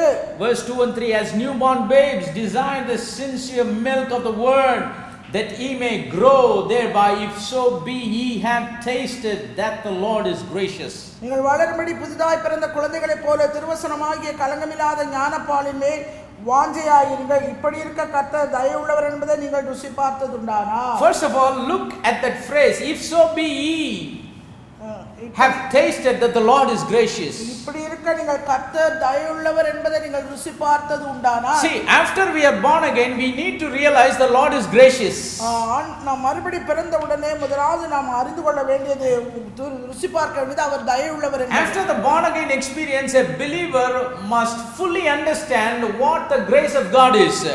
மறுபடியும் பிறந்த ஒரு விசுவாசி தேவனுடைய கிருபை எப்படிப்பட்டது என்பது, தயை எப்படிப்பட்டது என்பதை நன்கு உணர்ந்தவனாய். Of all the billions and billions of people in this world, why did God choose me to be born again? எத்தனையோ கோடான கோடி ஜனங்கள் வாழ்கிற இந்த உலகத்திலே தேவன் எதற்கு எனக்காக இந்த கிருபையை அவர் காண்பித்தார்? Of the billions and billions of people living out there in darkness, why did God give me his light? கோடான கோடி ஜனம் அந்தகாரத்திலே இருட்டிலே வாழும்போது எனக்கு மாத்திரம் தேவன் இந்த வெளிச்சத்தை கொடுத்தார். Of the billions of people that are still being lost, why did God save me and redeem me and deliver me? அநேகர் ஆண்டவரை அறியாமல் ரட்சிப்பை பெறாமல் இருக்கிற இந்த காலத்துல எத்தனையோ கோடி ஜனம் இருக்கிற ஆண்டவர் என்னை ரட்சித்து என்னை மீட்டெடுத்து அவருடைய பிள்ளையாய் ஆக்கினது எதற்காக? Of all the people that are living in iniquity and wickedness, why did God cleanse me and sanctify me? அநேகர் கோடான கோடி ஜனம் அக்கிரமத்திலும் பாவத்திலும் கொடுமையிலும் இருக்கும்போது என்னை மட்டும் ஆண்டவர் கழுவி சுத்திகரித்து அவருடைய பிள்ளையாய் மாற்றினது எதற்காக? Is it because we are special kind of people? இல்ல நாம் ஒரு விசேஷித்த ஜனங்கள் என்பதனால? Is it because that we are something special, we had some special qualification in us? ஏதாவது ஒரு தனியா விசேஷித்த குவாலிட்டி நம்மிடத்துல தன்மைகள் ஏதாவது இருக்கிறதா? Is it because of the money that we had? இல்ல நாம் கொண்டிருக்கிற பணத்தினால? Is it because of the education we had? இல்ல நாம் கொண்டிருக்கிற படிப்பினால? Is it because of the social status we had? இல்ல நாம் கொண்டிருக்கிற சமூக அந்தஸ்தினால? Apostle Paul says all that is nothing. அந்த அப்போஸ்தலனாகிய பவுல் சொல்றது எல்லாம் ஒண்ணுமே இல்ல. He says I count them all to be dung. அதெல்லாத்தையும் நான் குப்பையாக எண்ணுகிறேன் ஆண்டவர். It's only fit to be thrown in the trash. அது வந்து குப்பை தொட்டில போடுவதற்குரிய ஒரு காரியம். Then why did God save me? ஏன் தேவன் என்னை ரட்சித்தார்? Why did he give me this precious salvation? ஏன் இந்த விலையேறப்பட்ட ரட்சிப்பை எனக்கு கொடுத்தார்? Why did he call me from the darkness into his marvelous light? அந்தகாரத்திலிருந்து ஆச்சரியமான வழிக்கு அழைத்தார். I was roaming somewhere, I was born somewhere, எங்கேயோ பிறந்தேன், எங்கேயோ சுத்திட்டு இருந்தேன், living the life that I wanted in wickedness and iniquity. அக்கிரமத்திலும் துரோகத்திலும் நான் எங்கேயோ சுத்தி. But why did God save me? ஏன் தேவன் என்னை ரட்சித்தார்? What good thing that I did that he should show me this grace? என்ன நல்ல காரியம் செஞ்சேன்னு சொல்லி ஆண்டவர் எனக்கு இப்படிப்பட்ட கிருபையை கொடுத்தார். Grace is something that is given to someone who is not worthy of it. தகுதியில்லாத ஒருவனுக்கு கொடுக்கப்படுகிறது தான் தேவனுடைய It is the grace of God that brought us into this life. தேவனுடைய கிருபை நம்மை இந்த நிலைமைக்கு கொண்டு It is the வந்தது. grace of God that saved us. தேவனுடைய கிருபை நம்மை ரட்சித்தது. It is the grace of God that redeemed us. தேவனுடைய கிருபை நம்மை மீட்டெடுத்தது. It is the grace of God that sanctified us. தேவனுடைய கிருபை நம்மை பரிசுத்தமாக்கியது. It is the grace of God that brought us out of darkness into his marvelous light. தேவனுடைய கிருபை மாத்திரமே அந்தகாரத்திலிருந்து நம்மை ஆச்சரியமான வழிக்கு We கொண்டு know வந்தது. who Jesus is because of his grace. அவருடைய கிருபையினாலே இயேசு யார் என்கிறதை நாம் அறிந்தவர்களாக That is why the scripture says even this election is the election of grace. தெரிந்து கொள்ளுதலும் கூட அவருடைய கிருபையினாலே நமக்கு உண்டாயிருக்கிறது. Why did he have grace on us? ஏன் அவர் நம்ம கிருபை உள்ளவராய் Because he loved us. அவர் நம்மை அன்பு கூர்ந்ததினால. Why did he love us? ஏன் அவர் அன்பு கூர்ந்தார்? Because he had grace on us. அவர் நம்ம மீது கிருபை உள்ளதினால. Grace and love of God, they are interchangeable. கிருபையும் தேவனுடைய அன்பும் மாற்றப்பட முடியாத ஒன்று. If you ask God a question, why grace, Lord, on me? ஆண்டவரே, ஏன் என் மேல் கிருபை உள்ளவராய் இருக்கிறீர் என்று அவரை God கேட்டீர்களா? will say, because I love you. நான் உன்னை நேசிக்கிறதுனால உன் மேல் அன்பா If you ask our Lord, why did you love me so ஆண்டவரே, much? ஏன் இவ்வளவு என் மேல் அன்பா இருக்கிறீர் என்று The answer is கேட்டீர்களா? that He'll say, I had grace on ஆண்டவர் you. சொல்லுவார், உன் மேல நான் கிருபையா இருக்கிறேன். Why grace? The answer is love. ஏன் கிருபை என்றால் அன்பு? Why love? The answer is ஏன் grace. அன்பு என்றால் கிருபை It's தான். because of the love and the grace of God. தேவனுடைய அன்பினாலும் தேவனுடைய கிருபையினாலும். And here the scripture says, இங்கே வேதவசனம் சொல்லுகிறது, after we are born again, நாம் மறுபடியும் பிறந்த பின்பு if we have tasted that the Lord is gracious, தேவன் நம் மீது தயை உள்ளவர், கிருபை உள்ளவர் என்பதை உணர்ந்தோமானால், if we realize that, அதை உணர்ந்தோமானால், if we are aware of the grace of God, அந்த தேவனுடைய கிருபையை குறித்த வெளிப்பை if we are aware of the greatness of God's grace, தேவனுடைய கிருபையின் மேன்மையை நாம் உணர்ந்திருப்போம். if we are aware of the depth of God's love, தேவனுடைய அன்பின் ஆழத்தை நாம் உணர்ந்திருப்போம். oh, how He loved me, எவ்வளவா என்னில் அன்பு how He கூர்ந்திருக்கிறார். had His grace on me. அவர் எவ்வளவா என் மீது கிருபையா He loved me இருக்கிறார். so much that He chose me from before the foundations of the world. அன்பு வைத்ததினால இந்த உலக தோற்றத்துக்கு முன்பாக அவருக்குள்ளே என்னை முன்னறிந்து தெரிந்து Because of கொண்டார். the election of grace, when His soul was made as an offering for sin, He saw me on the cross of அவருடைய Calvary. கிருபையின் தெரிந்து கொள்ளுதலினாலே அவர் தம்முடைய ஆத்துமாவை குற்ற நிவாரண பலியாக ஒப்புக் கொடுக்கும் போது அவருடைய சந்ததியாக என்னை அவர் கண்டார். So here the scripture says, இங்கே வேதவசனம் சொல்லுகிறது, if we need to focus and concentrate on our growth in Christ, கிறிஸ்துவுக்குள்ளே வளர்கிற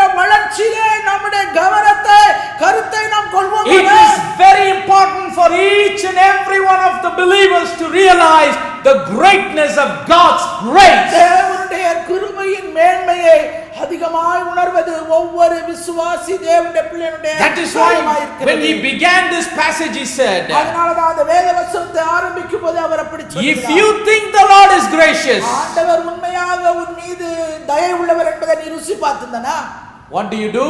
நீ என்ன செய்வ? Lay aside all malice, all guile, hypocrisies, envies and all evil speakings. சகல துர்க்குணத்தையும் சகலவித கபடத்தையும் வஞ்சகங்களையும் பொறாமைகளையும் சகலவித புறங்கூறுதலையும் ஒழித்து விட்டு, As newborn babes desire the sincere milk of the word, that he may grow thereby. வளர்படி புதிதாய் பிறந்த குழந்தைகளைப் போல திருவசனமாக களங்கமில்லாத ஞானப்பாலின் மேல் So if you வாஞ்சியாய். realize the Lord is gracious, ஆண்டவர் உண்மையாக உங்கள் மீது தயை உள்ளவர் என்பதை நீங்கள் ருசி பார்த்துக்கலாம். people who don't realize the greatness of God's grace, they won't be sincere in their life in Christ. தேவனுடைய கிருபையின் மேன்மையை அறிந்து உணராதவர்கள் தங்களுடைய வாழ்க்கை கிறிஸ்தவ வாழ்க்கையிலே அவர்கள் உத்தமர்களாய் உண்மையாக இருக்க மாட்டார்கள். They will not grow. They will refuse to grow. அவர்கள் வளர மறுப்பார்கள். They will refuse to live their life the way that God wants them to live. தேவன் எப்படி வாழ வேண்டும் என்று அவர்களை விரும்புகிறாரோ அந்த வாழ்க்கை வாழ அவர்கள் விரும்ப மாட்டார்கள். They will do some or few things, just to keep pace, to let others know that they are believers, that they are Christians. அவர்கள் விசுவாசிகள், அவர்கள் ஆண்டவருடைய பிள்ளைகள், கிறிஸ்தவர்கள் என்று மற்றவர்கள் அறிந்து கொள்ள முடியா. இங்க கொஞ்சம் அங்க கொஞ்சம் அப்படி ஆண்டவருடைய காரியங்களை But செய்து inwardly, personally, ஆனால் தனிப்பட்ட விதத்திலே உள்ளான there won't be growth and transformation in their life. அவருடைய வாழ்க்கையிலே ஒரு மாறுதலும் கிடையாது, வளர்ச்சியும் Why? கிடையாது. What's the reason? ஏன் என்ன காரணம்? They haven't realized the graciousness of God. தேவனுடைய கிருபையின் மேன்மையை அவர்கள் அறியாமல் உணராமல் இருக்கிறார்கள். They just went through the initial experience. ஏதோ ஒரு ஆரம்ப அனுபவத்திலே அவர்கள் கடந்து They போனார்கள். talk about it for the rest of their lives. அவருடைய வாழ்க்கை முழுசுமே அதையே பேசி They கடந்து kind போனார்கள். of deny their growth in Christ. கிறிஸ்துவுக்குள்ளே வளர்கிற வளர்ச்சியை If மறுக்கிறவர்களாக a person இருக்கிறார்கள். realizes the greatness of God's grace, தேவனுடைய கிருபையை, தயையை, மேன்மையை அவர்கள் ஒருவர் உணர்ந்தாரானால், personally, தனிப்பட்ட விதத்திலே we need to realize how God has been gracious to me. தேவன் என் மீது எவ்வளவு கிருபை உள்ளவராய் இருக்கிறார், என் மீது எவ்வளவு தயவு உள்ளவராய் இருக்கிறார் என்று ஒவ்வொருவரும் தனிப்பட உணரும் போது, Where I was born, how I was நான் born. எங்கே பிறந்தேன், நான் எப்படி பிறந்தேன். The Bible says it doesn't matter whether we are born in a palace or a pauper. நம்ம ஒரு அரண்மனையில பிறந்தாலும் சரி, இல்ல ஒட்டாண்டியா பிறந்தாலும் சரி, அது பத்தி காரியம் We இல்லை. were born in sin. நாம பாவத்துல பிறந்தோம், அதுதான் வேதவசனம் சொல்லுகிறது. And from that time we grew in sin. அது மாத்திரமல்ல, பிறந்த அந்த பாவத்துல தான் வளர்ந்தோம். But when we were introduced to Christ, ஆனால் நாம் கிறிஸ்துவுக்குள்ளே நாம் அறிமுகப்படுத்தப்படும் போது, when the seed of God's word was brought into the right environment in our hearts, சரியான ஒரு சூழலுக்குள்ளே கிறிஸ்துவுடைய சுவிசேஷ வார்த்தைகள் நமக்கு அறிவிக்கப்பட்டு நம்மிடத்துல வரும்போது the nature in us was supplanted there. நமக்குள்ளே அந்த தன்மையானது மாற்றம் அடைகிறது. The sin nature removed and righteous nature தன்மை given. நீங்கப்பட்டு நீதிக்குரிய தன்மையானது நடப்படுகிறது. Darkness was taken away, light was given. இருள் நீக்கப்பட்டு வெளிச்சம் நமக்கு கொடுக்கப்படுகிறது. Praise the name of the living God. நாமத்துக்கே மகிமை. Because of his grace. அவருடைய கிருபையினாலே மாத்திரம்தான். If we don't realize that grace, அந்த கிருபையை நாம உணராவிட்டால் we cannot be sincere in our growth. நம்முடைய வளர்ச்சியிலே நாம் உண்மையாய் இருக்க மாட்டோம். If we don't realize that grace, அந்த கிருபையை நாம் உணராவிட்டால் we cannot focus and concentrate on our growth as a believer. ஒரு விசுவாசி என்கிற நிலைமையிலே அவருக்குள்ளே வளர்கிற வளர்ச்சியிலே நம்முடைய கவனம் இருக்காது. But if we realize the grace of நாம் God, தேவனுடைய கிருபையை உணர்ந்தோமானால், if we have tasted that the Lord is அந்த gracious, கர்த்தர் தயவுள்ளவர் என்பதை நாம் ருசி பார்த்தோமானால் what will happen? என்ன நடக்கும்? We will lay aside 5 things. 5 காரியத்தை பக்கமா ஓரங்கட்டுவோம். These are very important for the growth of a believer. ஒரு விசுவாசி வளர்வதற்கு இது மிகவும் முக்கியம். Unless we realize and taste the grace of God and lay aside all these 5 things, we cannot grow in the Lord. தேவனுடைய கிருபையை தயையை உணர்ந்து ருசி பார்த்து அது பக்கத்துல வைக்க வேண்டியதெல்லாம் ஓரங்கட்டி வைக்காம வளர்ச்சி என்பது நமக்குள்ளே வராது. What are those 5 things? அந்த 5 காரியங்கள் என்ன? It says laying aside all malice, all guile and hypocrisies and envies and all evil speakings. சகல துர்க்குணத்தையும் சகலவித கபடத்தையும் வஞ்சகங்களையும் பொறாமைகளையும் சகலவித புறங்கூறுதலையும் ஒழித்துவிட்டு. The scripture begins by saying all malice. துர்க்குணத்தை ஆரம்பிக்குது வசனம். The word all is very important. அந்த சகலம் என்கிறது அது மிக முக்கியம். எல்லா, all means all. எல்லாம். God doesn't say only take some of the malice from your life. உங்களுடைய வாழ்க்கையில் இருக்கிற சில துர்க்குணத்தை எடுத்துடுங்கன்னு சொல்லல. But God says take away all malice. எல்லா துர்க்குணத்தையும் சகல துர்க்குணத்தையும். Because a newborn baby, ஏனென்றால் புதிதாய் பிறந்த குழந்தை, though it is born in sin, அது பாவத்திலே பிறந்த போதும் it cannot exercise any sin nature. It has to grow some to reveal some. அந்த பாவத்தன்மை வெளிப்படுத்த அது கொஞ்சம் வளர்ந்தாதான் வெளிப்படுத்த முடியும், உடனே வெளிப்படுத்த முடியாது. But you cannot see malice coming out of a newborn baby. ஆனா அந்த துக்குணம் என்பது ஒரு குழந்தைக்குள்ள இருந்து வெளியே வருகிற ஒன்று. குழந்தை, you cannot see. அதை பார்க்க முடியாது. You cannot see malice coming out of a newborn baby. ஒரு புதிதாய் பிறந்த குழந்தைக்குள்ள இருந்து அந்த துர்க்குணத்தை நீங்க காண முடியாது. See, the scripture basically here says you reveal the nature of a newborn baby. ஒரு புதிதாய் பிறந்த குழந்தையுடைய தன்மை எப்படி இருக்கும் என்பதை அது அந்த when a newborn baby is put in a cradle, you don't see any malice in the child. பிறந்த குழந்தை தொட்டில போட்டுருந்தீங்கன்னா அந்த பாக்கும்போது அதுக்குள்ள இருக்கிற துர்க்குணம் எதுவும் நமக்கு தெரியாது. There is no guile, there is no hypocrisy, there is no envy, there is no evil speaking. வஞ்சகம் இருக்காது, பொறாமை இருக்காது, புறங்கூறுதல் இருக்காது. Praise the name of the living God. That is how a newly born again believer has to be.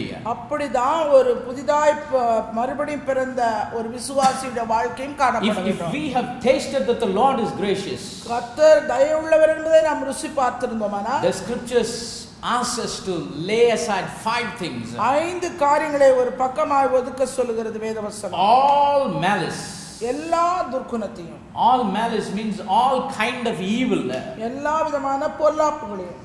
All kind of evil that denotes the enmity in our heart. நம்முடைய இதயத்தில் இருக்கிற அந்த பகைமை, ill will against others, மற்றவர்களுக்கு விரோதமான சித்தமில்லாத a desire to injure other people, மற்றவர்களை காயப்படுத்த வேண்டும் என்கிற ஒரு வாஞ்சை. You want to injure and wound people, ஜனங்களை காயப்படுத்தி குற்றப்படுத்த வேண்டும் என்கிற ஒரு விருப்பம். by your words, by your actions, உங்களுடைய வார்த்தைகளினாலே, உங்களுடைய செயல்களினாலே, by not doing what you need to do. அதுக்கு நீங்க வேற செய்ய வேண்டியதை செய்யாம இருக்கிறதும் காயத்தை ஏற்படுத்தும், செய்யாம இருக்க வேண்டியதை செய்யறதும் காயத்தை ஏற்படுத்தும். Lot of times even the silence of the people can injure and wound people. அநேக நேரங்களிலே அமைதியாய் இருப்பது கூட மற்றவர்களை காயப்படுத்த கூடிய ஒன்று. Doing what you need to do and not doing what you need not do it. அவர்களுக்கு செய்ய வேண்டிய காரியத்தை செய்யாமல் இருப்பதும் செய்யாத காரியத்தை செய்வதுமே தீமையாகும். This is the malice the scripture is talking இங்கே about. வேதவசனம் சொல்லுகிற துர்க்குணம் அதுதான். அது வந்து குணம் இல்ல, என்ன குணம்? துர்க்குணம்னா என்னது? கெட்ட. Lot of people in Tamil say நாத்தம் அடிக்குது. கேள்விப்பட்டிருக்கீங்களா? நாற்றம் வந்து ஸ்மெல்லு தான். ஆக்சுவலாக என்ன சொல்லணும், துர்நாற்றம் அடிக்குது அப்படின்னா என்ன, bad smell. The scripture here says bad nature. That is what malice is in Tamil. அதுதான் தமிழ்ல துர்க்குணம் என்று சொல்லப்பட்டிருக்கிறது. Praise the name of the living God. And the scripture says all malice put away. அது எல்லாமே ஒரு பக்கமா போட்டு வச்சிரணும். 100% of the malice should be taken out from our life. நம்முடைய வாழ்க்கையில் இருக்கிற 100% துர்க்குணமும் சரியா பக்கத்துல போட வேணும். Some people say, brother, of the 100 people I know in my life, I am good to 99 people. நான் 100 பேர்ல 99 பேரை நல்லா இருந்திருக்கிறேன். Just one person. ஒரே ஒரு நபர். I am just keeping him like that. நான் விதமா தான் நான் வச்சிட்டு இருக்கேன். I exercise my durgunam, my malice against him. எனக்கு விரோதமா அவனுக்குள்ள இருக்கிற துர்க்குணத்தை அப்படிதான் நான் வச்சிட்டு இருக்கேன். But if we need to grow in the Lord, ஆனா ஆண்டவருக்குள்ளே நீங்க வளர வேண்டும். the scripture says all malice. எல்லா துர்க்குணமும். And then the scripture says all guile. அது மாத்திரமல்ல சகலவித கபடம், எல்லா கபடம். All guile. எல்லா கபடத்தையும். And hypocrisies. வஞ்சகங்களையும். Guile means you never reveal that you are bad to someone, but you are actually bad in you. நீ உண்மையிலேயே வந்து மோசமான ஆளு, ஆனா அந்த மோசமான ஆளுங்கிறத மற்றவங்களுக்கு வெளிப்படுத்தாம மறைச்சு வச்சிருக்கிறது. Hello, praise the Lord, brother. Outside, but inside, munjappa. Look at this fellow, good for nothing. இவனை பாரு, உனத்துக்கு பிரயோஜனம் இல்ல. Fool, idiot. முட்டாளு. Inside they'll be cursing, but outside they'll be blessing. சபிக்கிறது, வெளியே ஆசீர்வாதமா பேசுறது. Thirdly, hypocrisies. மூன்றாவது மாயமாலமா. These people also, they are outside. You cannot see any grudge or any ill will they have inside. வெளிப்புறமாக அவங்களுக்குள்ள இருக்கிற எந்த ஒரு பொல்லாத காரியமோ தீமையான காரியமோ எதுமே அவங்களால, they are fine, perfect smile. அவங்க வந்து பூர்ணமாக இருக்கிற மாதிரி நல்ல ஒரு சிரிப்போட. Even with the friend and the close people of that particular person, they will show themselves as if they are of good opinion and friendly with that person. அந்த நபருக்கு மிகவும் நெருக்கமாக இருக்கிற நண்பர்கள் வட்டத்தில் சரி, நெருக்கமான ஜனங்கள் மத்தியிலும் சரி, அந்த வட்டம் ஃபுல்லாவே அவனை பத்தி அவன் ரொம்ப நல்லவன் அப்படி சொல்ல. He will make sure that person will never know that the person who is a hypocrite will know that he is a hypocrite. அந்த நபருக்கு ஒருத்தனுக்கு தான் தன்னை பத்தி தானே தெரியும், அவன் உண்மையிலே உள்ளாக ஒரு மாயமாலக்காரன், வஞ்சகக்காரன் என்று. But inside, ஆனா உள்ளேயோ they will have the grudge and they will try to think ill about them. மற்றவர்களை குறித்த எல்லா விதமான முறுமுறுக்கிறது, திட்டுறது, சபிக்கிறது எல்லாம். They will do all kinds of things. எல்லா விதமான காரியங்களையும் செய்வாங்க. In Tamil there is a good saying, கூட இருந்த குளிப்பி. They will stand very close. They will stand very close. பக்கத்துல மிக அருகிலே நிற்பாங்க. They'll put their hand on our shoulder. தோள்பட்டையில guy போட்டுப்பான். But they will be digging a hole for us. ஆனா அங்கேயே நின்னுட்டு குழி தோண்டிட்டே இருப்பான். That is called hypocrisy. அதுதான் மாயமாலம். Thirdly, fourthly, envies. பொறாமை.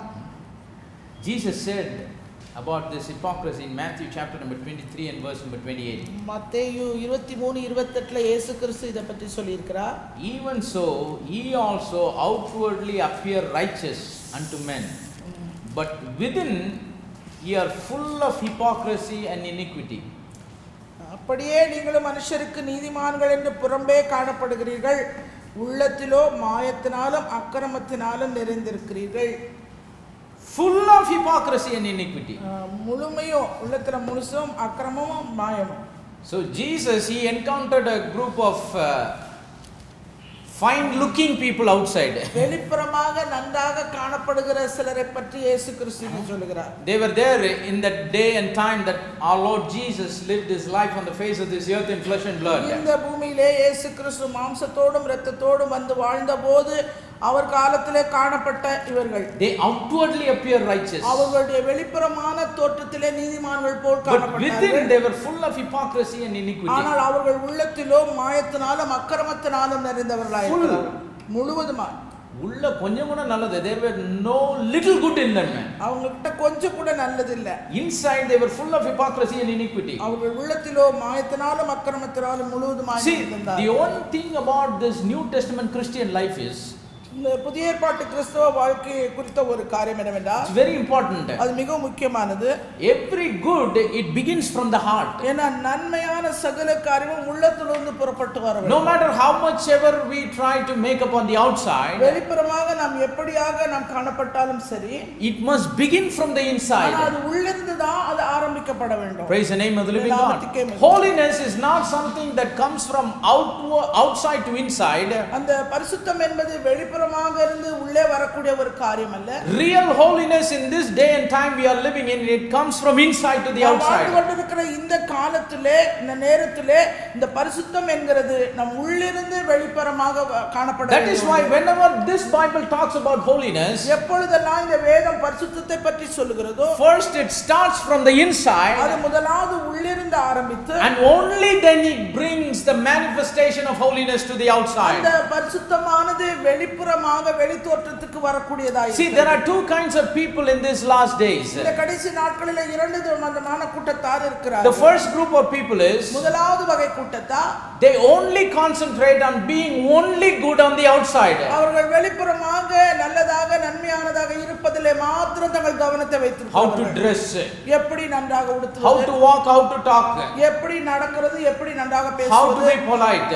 எப்படி சாந்தமா இருக்கிறது. But you go to their home, ஆனா அவங்க வீட்டுக்கு போனீங்கன்னா everything inside will come out. உள்ள இருக்கிற எல்லாம் வெளியே வரும். What comes from inside will be totally opposite to what we saw in the outside. வெளிப்புறமாக என்னெல்லாம் நம்ம பார்த்தோமோ அதுக்கு நேர்மாறா உள்ளிருந்து எல்லாம் வெளியே They வரும். maintain two kinds of personalities. இரண்டு விதமான ஆள் தத்துவங்களை அவர்கள் தங்களுக்குள்ளே வைத்துக்கொண்டு They are known by the society with a seemingly good personality, அவங்க வெளிப்புற சமுதாயத்திலே பார்வையிலே மற்றவர்களுக்கு நல்லவர்கள் போல நடந்து கொள்வது. because they say, I want to be holy, ஏன்னா நான் பரிசுத்தமாய் இருக்க I விரும்புகிறேன், want to walk right, talk right, dress right, do this right, do that சரியா right. நடக்கணும், சரியா செய்யணும், சரியா நடக்கணும். But they are not concerned about the heart. ஆனா இருதயத்தை பத்திய கவனம் கிடையாது. That is why when they go to their home, அதனால தான் அவங்க வீட்டுக்கு போனீங்கன்னா the old man is coming out. அவங்களுக்குள்ள இருக்கிற பழைய மனுஷன் வெளியே வரும். But the second group of people is, ஆனா இரண்டாவது வகை கூட்டத்தார் இருக்காங்க. they say, I don't care how I am outside, நான் வெளிப்புறம் நான் எப்படி இருந்தாலும் அதை பத்தி நான் I கவலைப்படல. want my heart to be perfect and என்னுடைய pure. இருதயம் ஆண்டவருக்கு முன்பாய் உத்தமமாய் They இருக்க even வேண்டும். use a scripture, man looks at the face, God looks at the heart. அதுக்கும் அந்த வசனத்தை சொல்லுவாங்க, மனுஷன் வந்து முகத்தை பார்க்கறாங்க, கர்த்தரோ இருதயத்தை God பார்க்கறாங்க. looks the heart and outside the heart also. ஆண்டவர் உள்புறதான இருதயத்தை மாத்திரமல்ல வெளிப்புறமாவும் பார்க்கக்கூடியவர். God doesn't have only X-ray vision, He also have normal vision and also X-ray vision. அவருக்கு எக்ஸ்ரே பார்வை மாத்திரமல்ல, அவருக்கு நார்மலா பார்க்கக்கூடிய சாதாரண பார்வையும் உண்டு, இந்த பார்வை. He can look at the inside and also at the outside. உள்புறம் பார்க்கிறது மாத்திரமல்ல வெளிப்புறமாக. But where does He want the change to happen first? முதலாவது எங்கே மாற்றம் வேண்டும் என்று அவர் Where விரும்புகிறார். does He want the righteousness to start from? அந்த நீதி எங்கே இருந்து ஆரம்பிக்க வேண்டும் என்று The holy life to start from. பரிசுத்த ஜீவியம் எங்கே இருந்து ஆரம்பிக்கப்பட Begin வேண்டும். from the inside to the outside. அது உட்புறமிலிருந்து வெளிப்புறமாக. That's why holiness is only one directional. எனவே பரிசுத்தம் அதனால தான் ஒரே திசையிலே இருக்கும். Starts from inside and it should manifest to the அது outside. உள்ளிருந்து வெளியே வரப்படும். Many people they say, brother, I have that righteous nature because I believe in Jesus. நான் ஆண்டவரை விசுவாசிக்கிறதுனால எனக்கு ஒரு நல்ல நீதி உள்ள ஒரு தன்மை உள்ளவனாய் நான் இருக்கிறேன் என்று சொல்றாங்க. Lot of people judge me by what I do, what I wear, where I go, but God looks at my heart.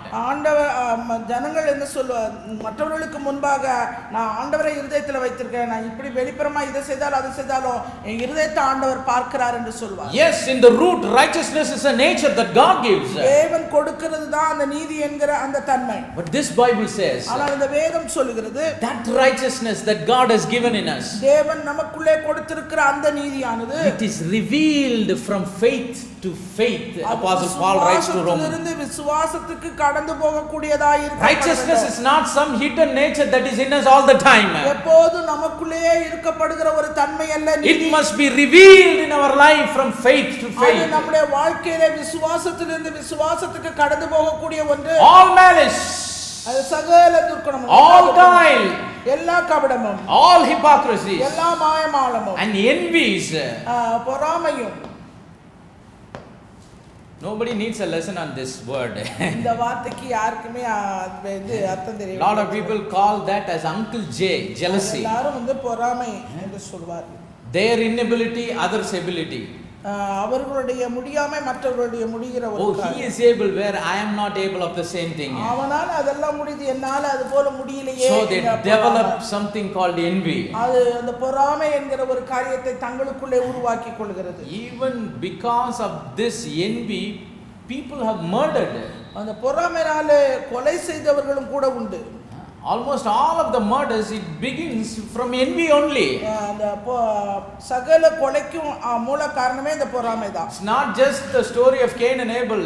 Even today, most murder cases, Cain Abel கொலை சம்பந்தப்பட்டது மாத்திரமல்ல, இந்த நாள் all intentional murders, it begins with the spirit of envy. அந்த கொலை செய்கிற அந்த நோக்கம் எல்லாமே அந்த பொறாமையில ஆரம்பிக்கிறது.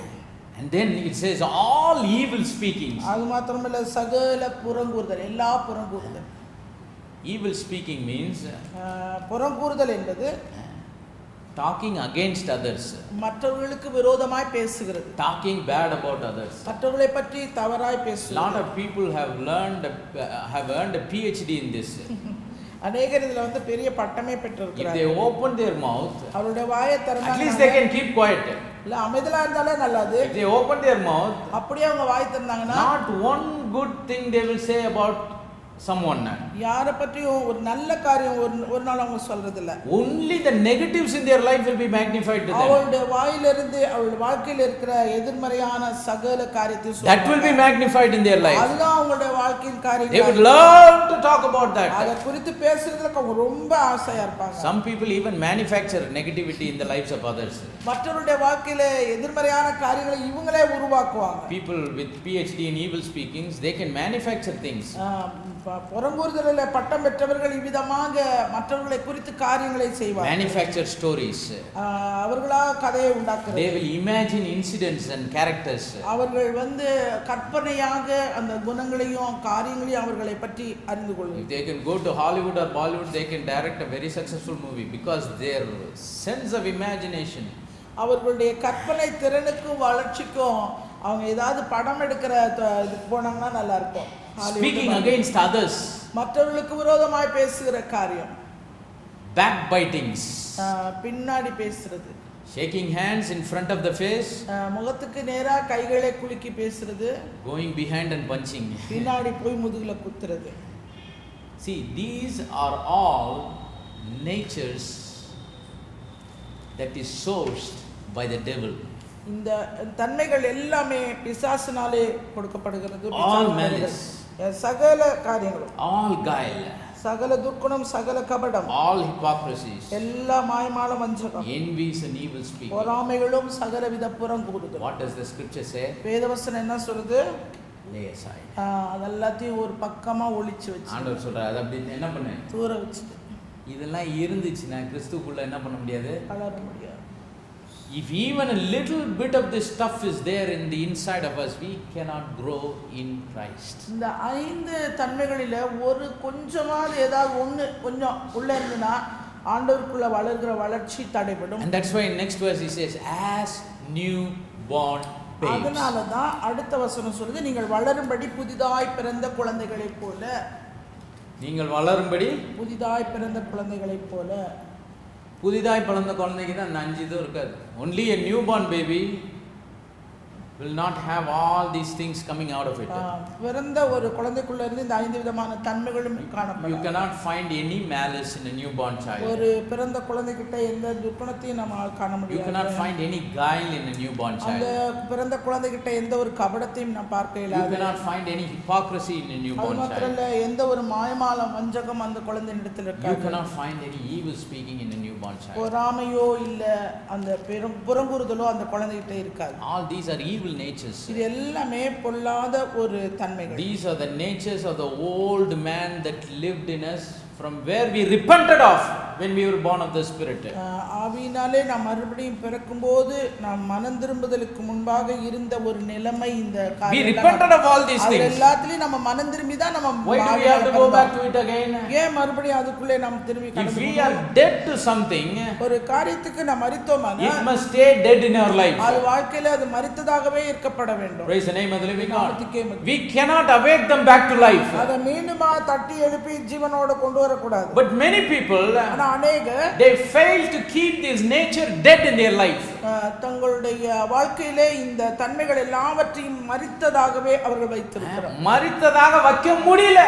they are not able to keep these things dead in their life. அவர்களுடைய வாழ்க்கையிலே அதை மரித்ததாக அவர்களை வைத்துக் கொள்ள அவர்களால் இயலவில்லை. they are not able to keep malice dead in their life. அவர்களுடைய வாழ்க்கையிலே அந்த துர்க்குணத்தை மரித்ததாக வைத்துக் they are not able to keep guile dead in their life. கபடத்தை மரித்ததாக வைத்துக் கொள்ள அவர்களால் they are not able to keep hypocrisy dead in their life. அவர்களுடைய வாழ்க்கையிலே மாய்மாலத்தை they are not able to keep envy dead in their life. பொறாமையை மரித்ததாக வைத்துக் கொள்ள அவர்களால் they are not able to keep the evil speaking dead in their life. மாத்திரமல்ல புறங்கூறுதலை அவர்கள் மரித்ததாக why? what's the reason? ஏன் என்ன காரணம்? because they have forgotten the grace that they have tasted in their life. அவருடைய வாழ்க்கையில் அவர்கள் ருசி பார்த்த அந்த கிருபையின் மேன்மையை அவர்கள் உணர தவறி போனார்கள். that is why he says, if you have tasted the Lord is gracious. அதனாலதான் அந்த வசனம் ஆரம்பிக்கும்போது சொல்றார், கர்த்தர் தயவுள்ளவர் என்பதை நீங்கள் ருசி பார்த்தீர்களானால்.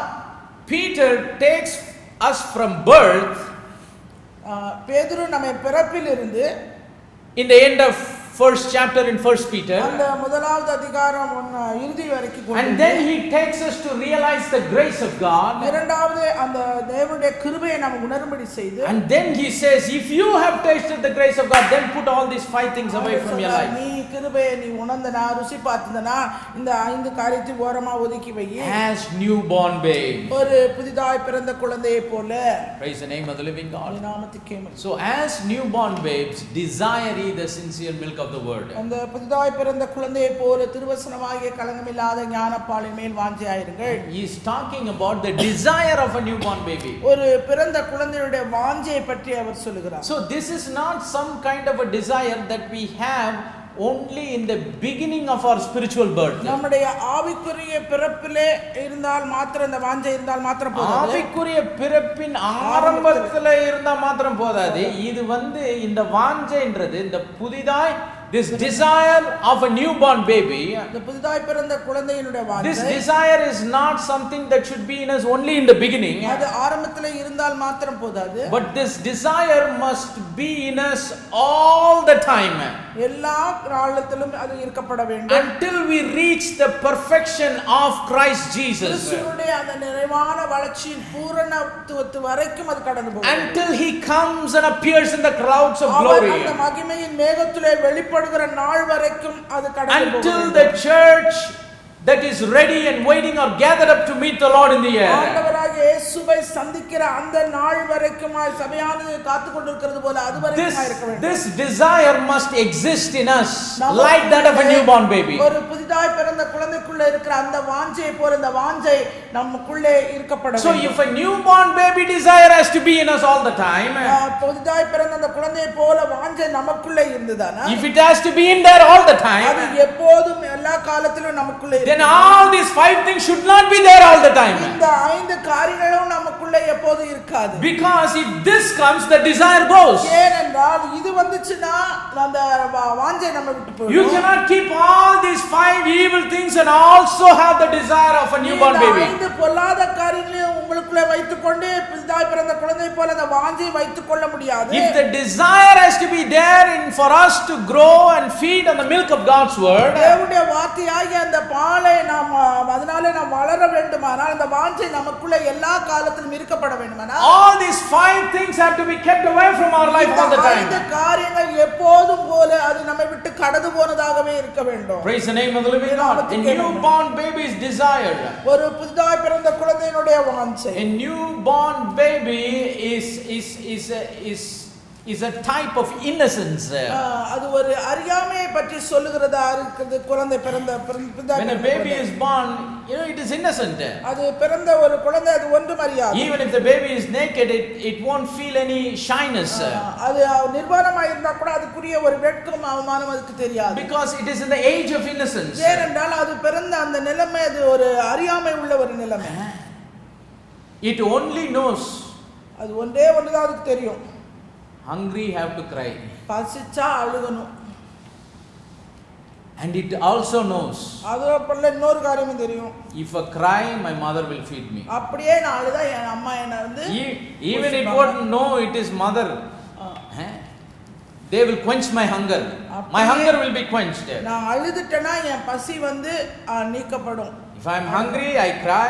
If I cry, my hunger is filled. பசியா இருந்தா அழுதனா என்னுடைய பசி தீர்க்கப்படும். The baby doesn't realize, oh, I am hungry now, so now I have to cry. It just comes from within. அது வந்து நான் இப்ப பசியா இருக்கேன், நான் அழுகணும், அழுதாதான் எனக்கு அம்மா கொடுப்பாங்க அப்படிலாம் இல்ல.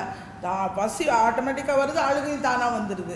When the appetite comes, automatically the cry comes. தானாகவே அந்த அழுகை இதுக்குள்ள இருந்து வந்துருது. When the cry comes, automatically its hunger is quenched. அப்படியே அந்த அழுகை வந்த உடனே அது பசியுடைய தாகமும் அதனுடைய தீர்க்கப்படுகிறது. Praise the name of the living God. Paul the apostle, Pavul அப்போஸ்தலன், in Philippians chapter number 3 and verse number 13, பிலிப்பியர் 3வது அதிகாரம் 13வது வசனத்திலே, now Paul here is not talking this when he was born again on his way to Damascus. தமஸ்குவுக்கு போகிற வழியிலே அவர் ஆண்டவராலே கண்டுபிடிக்கப்பட்ட அந்த நேரத்தில் he is not talking this when he was born again on his way to Damascus. அவர் அதை பற்றி இங்க பேசவில்லை. அதாவது புதுசா பவுல் கிறிஸ்துவுக்குள்ள பிறந்தப்ப இந்த வசனத்தை பேசல. As a very mature believer and an apostle in Christ he is talking this. அவர் ஒரு முதிர்ச்சி பெற்ற விசுவாசியாய் கிறிஸ்துவுக்கு அப்போஸ்தலனாய் இந்த வார்த்தையை அவர் இங்கே சொல்லுகிறார். In Philippians 3:13 he says, "Brethren, I count not myself to have apprehended. But this one thing I do, forgetting those things which are behind and reaching forth and to those things which are before." சகோதரரே, அதை பிடித்துக் கொண்டேன் என்று நான் எண்ணுகிறதிலே ஒன்று செய்கிறேன், பின்னானவைகளை மறந்து முன்னானவைகளை நாடுகிறேன். That first line is very important. அந்த முதல் வரிதான் ரொம்ப முக்கியம். He says, "Brethren, I count not myself to have apprehended." அதை பிடித்துக் கொண்டேன் என்று நான் எண்ணுகிறதில்லை. அவர் என்ன சொல்ல வராருன்னா, நான் எல்லாம் அடைஞ்சாயிற்று. அதுக்கு முந்தின வசனம் வாசிங்க. நான் அடைந்தாயிற்று அல்லது முற்றும் தேறினவனானேன் என்று எண்ணாமல் கிறிஸ்து இயேசுவினால் நான் எதற்காக பிடிக்கப்பட்டனோ அதை நான் பிடித்துக் கொள்ளும்படி ஆசையாய் தொடர்கிறேன். Philippians chapter number 3 and verse number 12. Not as though I had already attained, either were already perfect, but I follow after it, that I may apprehend that for which also I am apprehended of Christ Jesus. நான் அடைந்தாயிற்று அல்லது முற்றும் தேறினவனானேன் என்று எண்ணாமல் கிறிஸ்து இயேசுவினால் நான் எதற்காக பிடிக்கப்பட்டேனோ அதை நான் பிடித்துக் கொள்ளும்படி ஆசையாய் தொடர்கிறேன். See, Paul, one of the greatest apostles, Pavul அப்போஸ்தலர்களிலே மிகவும் பெரியான ஒரு மேன்மையான மனுஷன் பவுல். he says, அவர் சொல்றாரு to the believers of the church, அந்த சபையில் உள்ள விசுவாசிகளுக்கு சொல்கிறார், he says, not as though I had already attained. அடைந்தாயிற்று என்று நான் எண்ணல. நான் பெருசா சொல்றதுக்கு என்ன இல்ல, ஒண்ணும் இல்ல. I am not saying that I am already perfect. நான் முற்றும் தேறினவனானேன் என்று நான் சொல்ல முடியாது. See, if a man like Paul can say this, if a man like Paul can say this, அப்போஸ்தலர் போன்ற ஒரு மனுஷனே அவிதமாய் அவர் அறிக்கையிடுவாரானால் nobody can say this. இதை யாராலையுமே சொல்ல முடியாது. He is the only man that boldly declared, "Follow me as I follow Christ." கிறிஸ்துவை நான் பின்பற்றுவது போல கிறிஸ்துவை நீங்க பின்பற்றுங்கன்னு சொல்றதுக்குரிய தைரியம் அவர் ஒருத்தருக்கு தான் உண்டு. As far as I know, nobody else ever told in the scripture, "Follow me as I follow Christ." இதுவரைக்கும் நான் அறிந்த வரைக்கும் யாருமே நான் கிறிஸ்துவை பின்பற்றுவது போல என்னை பின்பற்றுங்கள் என்று எவரும் சொன்னதாக எனக்கு தெரியல. So Paul was very confident that he was following Christ and Christ only. ஏனென்றால் பவுலுக்கு நிச்சயமாக நம்பிக்கை உண்டாயிருக்கு அவர் கிறிஸ்துவை பின்பற்றுகிறதுனால. If you prepare a resume for Paul the apostle, Pavul அப்போஸ்தலருக்கு நீங்க ஒரு ரெஸ்யூம் தயார் பண்ணீங்கன்னா, he had incredible qualifications. அவருக்கென்று ஒரு அதாவது சொல்ல முடியாத ஒரு குணாதிசயங்கள் அவர்கிட்ட உண்டு. He had incredible qualifications naturally and also spiritually. இயற்கையிலும் ஆவிக்குரிய ரீதியிலும் அவருக்கு சொல்ல முடியாத உயர்ந்த நல்ல குணங்கள். If he thinks he can boast about many things, அவர் வந்து பெருமைப்பட்டு சொல்லணும்னா நிறைய இருக்கு அவர்கிட்ட. he can boast about and brag about many things in his natural and also in his spiritual. அவர் இயற்கையாக அவர் பிறந்த அந்த பிறப்புக்கும் ஆவிக்குரிய நிலையிலும் தன்னை பற்றி பெருமையாக சொல்லிக் கொள்வதற்கு அநேக காரியங்கள் அவருக்கு உண்டு. He was a Jew, அவர் ஒரு யூதன், but was a Roman citizen. ஆனா ரோம குடிமகன். In those days, அந்த நாட்களிலே being a citizen of Rome is like how people think today they are citizens of the United States.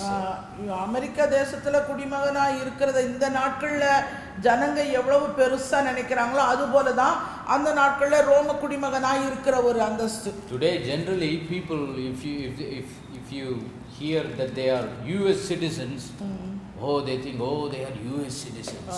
இந்த நாட்களிலே அவர்கள் என்ன பண்றாங்க, யுஎஸ்ல குடிமகனா இருக்கிற அந்த யுஎஸ் பிரஜையா இருக்கிறனா அது ஒரு பெரிய பெருமையா நினைத்து கொண்டிருக்கிறார்கள். They feel proud about it that they are citizens of the free world. அவங்க வந்து ரொம்ப அத குறித்த ஒரு பெரிய பெருமை அவர்களுக்கு. So in those days, அந்த நாட்களிலே if you say you are a Roman citizen, நீ ரோம குடிமகன் என்று உங்களை எடுத்துக்கொண்டால் everybody will look up to you as if you are something great. நீங்க ஏதோ ஒரு பெரிய ஆளுன்னு உங்களை எல்லாரும் உயர்ந்து பார்ப்பாங்க. And not only that, அது மாத்திரமல்ல, Apostle Paul, he was Saul at that time. He was working in the Roman government, Roman Empire. அவர் சவுலா இருந்த காலத்திலே ரோம அரசாங்கத்திலே வேலை செய்து கொண்டிருந்தவர். Not a private software company. He was working for the government. அவர் வந்து ரோம அரசாங்கத்துக்கு வேலை செய்தவர். Like today if somebody works in the White House. இந்த நாட்களிலே வெள்ளை மாளிகையிலே வேலை செய்வதற்கு சமம் அது. Paul the apostle, before he became Paul as Saul, he was working in the Roman Empire. அவர் பவுலாகிறதுக்கு முன்பாக சவுலா இருந்தபோது ரோம அரசாங்கத்திலே அவர் வேலை பார்த்து கொண்டிருந்தார். Highly educated man. உயர்ந்த படிப்பு படித்த ஒரு மனுஷன். Says, I sat at the feet of Gamaliel. அந்த கமாலியருடைய பாதத்தருகே உட்கார்ந்து கற்று தேர்ந்தவர். He learned all the laws of Moses. மோசேயுடைய எல்லா நியாயப்பிரமாணத்தையும் அவர் கற்று தேர்ந்தவர். He knew the law like no one could ever know. யாருமே அறிய முடியாத அளவுக்கு நியாயப்பிரமாணத்தை கற்று தேர்ந்த மனுஷன். None of the disciples that walked with Jesus knew the laws of Moses like Paul did. இயேசுவோடு நடந்த மற்ற சீஷர்களிலே எவருக்குமே பவுல் அறிந்தது போல நியாயப்பிரமாணத்தை அறிந்தவன் கற்று தேர்ந்தவன் எவனும் இல்லை. So he was born in a Jewish family. அவன் யூத குடும்பத்திலே பிறந்தவன். Citizen of Rome. ரோம குடிமகன். That is why even when he stood before the council he said, don't you know that I am a Roman citizen? அப்போதான் விசாரணைக்காக ஆலோசனை சங்கத்துக்கு முன்பாக அவன் நிறுத்தி வைக்கப்பட்ட போது கூட அந்த அரசாங்கத்தை ஆலோசனை சங்கத்தை பார்த்தே கேட்கிறார், ரோம குடிமகனாக என்ன நீ எப்படி விசாரிக்கலாம்? Though Paul was the minister of the gospel and was persecuted for preaching the gospel, they were afraid of Paul because he was a citizen of Rome. Pavul அப்போஸ்தலன் வந்து கிறிஸ்துவின் சுவிசேஷத்தை பிரசங்கித்த போது கூட ரோமர்கள் வந்து அவனோடு கூட அவனை கைது செய்யவோ அவன் நடவடிக்கை எடுக்கவோ பயந்தார்கள். Because he was a Roman citizen. ஏனென்றால் அவன் ரோம குடிமகனாக sat at the feet of Gamaliel. கமாலியருடைய பாதத்தருகே உட்கார்ந்து கற்று தேர்ந்தவர். Like a PhD, he knew everything. அந்த PhD படிச்சவங்கள போல எல்லாவற்றையும் கற்று தேர்ந்த ஒரு மனுஷன். If he thinks he could boast about all these things, இப்படி அவன் நினைச்சா இப்படி ஒவ்வொரு காரியத்தையாய் குறித்து தன்னை குறித்து மேன்மையாய் பேசிக்கொள்ளலாம். Born Jew, அவன் பிறந்தது யூதன், citizen of Rome, ரோம குடிமகன், working for the Roman Empire, ரோம சாம்ராஜ்யத்திலே வேலை செய்தவன், highly educated, உயர்ந்த படிப்பு படித்து முடித்தவன், very rich, ஐஸ்வர்யவான். but what does he say here? ஆனா இங்க என்ன சொல்றான்? Brethren, I count not myself to have apprehended. நான் பிடித்துக் கொண்டேன் என்று நான் எண்ணுகிறதில்லை சகோதரரே. Okay, leave the natural, go to the spiritual side of Paul. இயற்கையான அவனுடைய வாழ்க்கையை விட்டுருங்க, ஆவிக்குரிய வாழ்க்கைக்கு அவன் இடத்துல. Who preached the first gospel message to Paul? Pavul அப்போஸ்தலனுக்கு முதல் சுவிசேஷத்தை பிரசங்கித்தது யார்? Which evangelist came? எந்த சுவிசேஷகர் வந்தார்? Which prophet came? எந்த தீர்க்கதரிசி வந்தார்? Christ Jesus, he preached his message directly to him. இயேசு கிறிஸ்துவே நேரடியாக அவனுக்கு சுவிசேஷத்தை அறிவித்தார். He had a direct, personal encounter with the Lord. ஆண்டவரோடு கூட நேரடியாக சந்திக்கிற ஒரு சந்திப்பு அவனுக்கு உண்டாயிற்று. On his way to Damascus. அவன் அந்த தமஸ்கு போகிற வழியிலே. The scripture says a great light shined around him. அவனை சுற்றி ஒரு பெரிய வெளிச்சம் உண்டானது. And he heard the voice. அப்பொழுது அவன் ஒரு சத்தத்தை மட்டும் கேட்டான். Praise the name of the living God. நாமத்துக்கே மகிமை. He was the greatest apostle. அவன் ஒரு பெரிய அப்போஸ்தலன். Most of the New Testament was written by Paul. அப்போ புதிய ஏற்பாட்டிலே அதிகமான நிருபங்கள் எழுதினவர் பவுல் அப்போஸ்தலன். Not James, Peter, John who walked with Jesus. யாக்கோபு, பேதுரு, யோவான் எல்லாம் இயேசுவோடு வாழ்ந்தவர்கள். If you remove all the writings of Paul from the New Testament, there will be only few pages here and புதிய there. ஏற்பாட்டிலே பவுல் எழுதின நிருபங்கள் எல்லாம் எடுத்துட்டீங்கன்னா கொஞ்சம் பக்கம் தான் இருக்கும். But most of the things were written by Paul in the New Testament. புதிய ஏற்பாட்டிலே அதிகமான நிருபங்கள் எழுதினவர் பவுல் அப்போஸ்தலன்.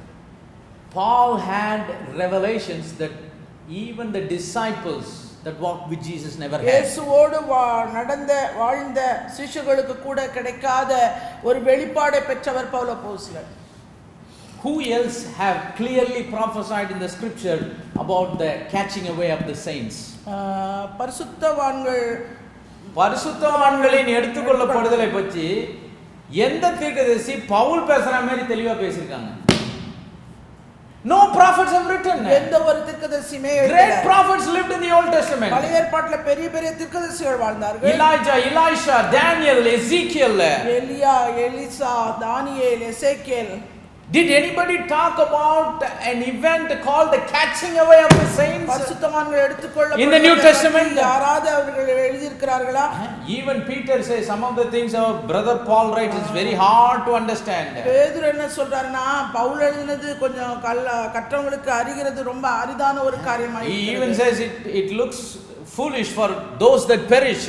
அழிந்து போகிறவங்களுக்கு அது முட்டாள்தனமா இருக்கும் என்று Even Peter says the man who walked with Jesus, இயேசுவோடு நடந்த பேதுரு, the man who preached the first gospel message, he says, அந்த முதல் சுவிசேஷத்தை பிரசங்கித்த மனுஷனாய் அவர் சொல்றார். our brother Paul, he writes things that are amazing. Pavul அப்போஸ்தலன் எழுதின காரியங்கள் எல்லாம் மிகவும் ஆச்சரியமாய் இருக்கு. He has revelation that is totally unheard of before. ஏனென்றால் இதற்கு முன்பாக அவன் கேள்விப்படாத அநேக வெளிப்பாடுகளை பெற்றவராய் இருந்தார் பவுல் அப்போஸ்தலன். Most New Testament books அநேகமான புதிய ஏற்பாட்டு நிருபங்கள் had the revelations that nobody had. யாருக்குமே அந்த வெளிப்பாடு உண்டாகல. Paul had all the 9 gifts of the Spirit. அந்த ஆவிக்குரிய 9 வரங்களையும் பவுல் அப்போஸ்தலன் உடையவராய் இருந்தார். You remember he only talks about the 9 gifts of the Spirit. அவர்தான் அந்த கொரிந்து புத்தகத்துல அந்த ஆவிக்குரிய வரங்களை பற்றி அவர் எழுதுகிறார். I can show you the scripture if you want. You can ask me. I can give you the reference. He had every one of the 9 gifts in his ministry. அவர் தன்னுடைய ஊழியத்திலே அந்த வரங்களின் 9 வரங்களையும் உடையவராய் அவர் வேலை செய்தார். Praise the name of the living God. Spiritual credentials. அவருக்குண்டான ஆவிக்குரிய முக்கியத்துவம். He was first class in the natural credentials in his time. அவர் இயற்கையான வாழ்விலும் அவர் முதன்மையாக எல்லாவற்றிலும் சிறந்தவர். He was also first class in his spiritual credentials. மாத்திரமல்ல ஆவிக்குரிய நிலையிலும் அவர் எல்லாவற்றிலும் முதன்மையாய் சிறந்திருந்தார். Was the greatest apostles. ஒரு பெரிதான ஒரு அப்போஸ்தலருக்கெல்லாம் அப்போஸ்தலர். God used this man like he never used any of the other disciples. மற்ற சீஷர்களை இவரை போல அவரின் ஆண்டவர் உபயோகப்படுத்தவில்லை. He took the gospel to many nations and many Gentile cities. அநேக தேசங்களுக்கு அநேக புறஜாதிகளுடைய இடங்களுக்கு சுவிசேஷத்தை கொண்டு சென்றவர் பவுல் அப்போஸ்தலன். A man of that status and caliber. அவ்விதமான உயர்ந்த நிலைமையில இருக்கக்கூடிய ஒரு ஸ்தானம் பெற்ற a man of such first class incredible தன்னுடைய வாழ்க்கையில credentials.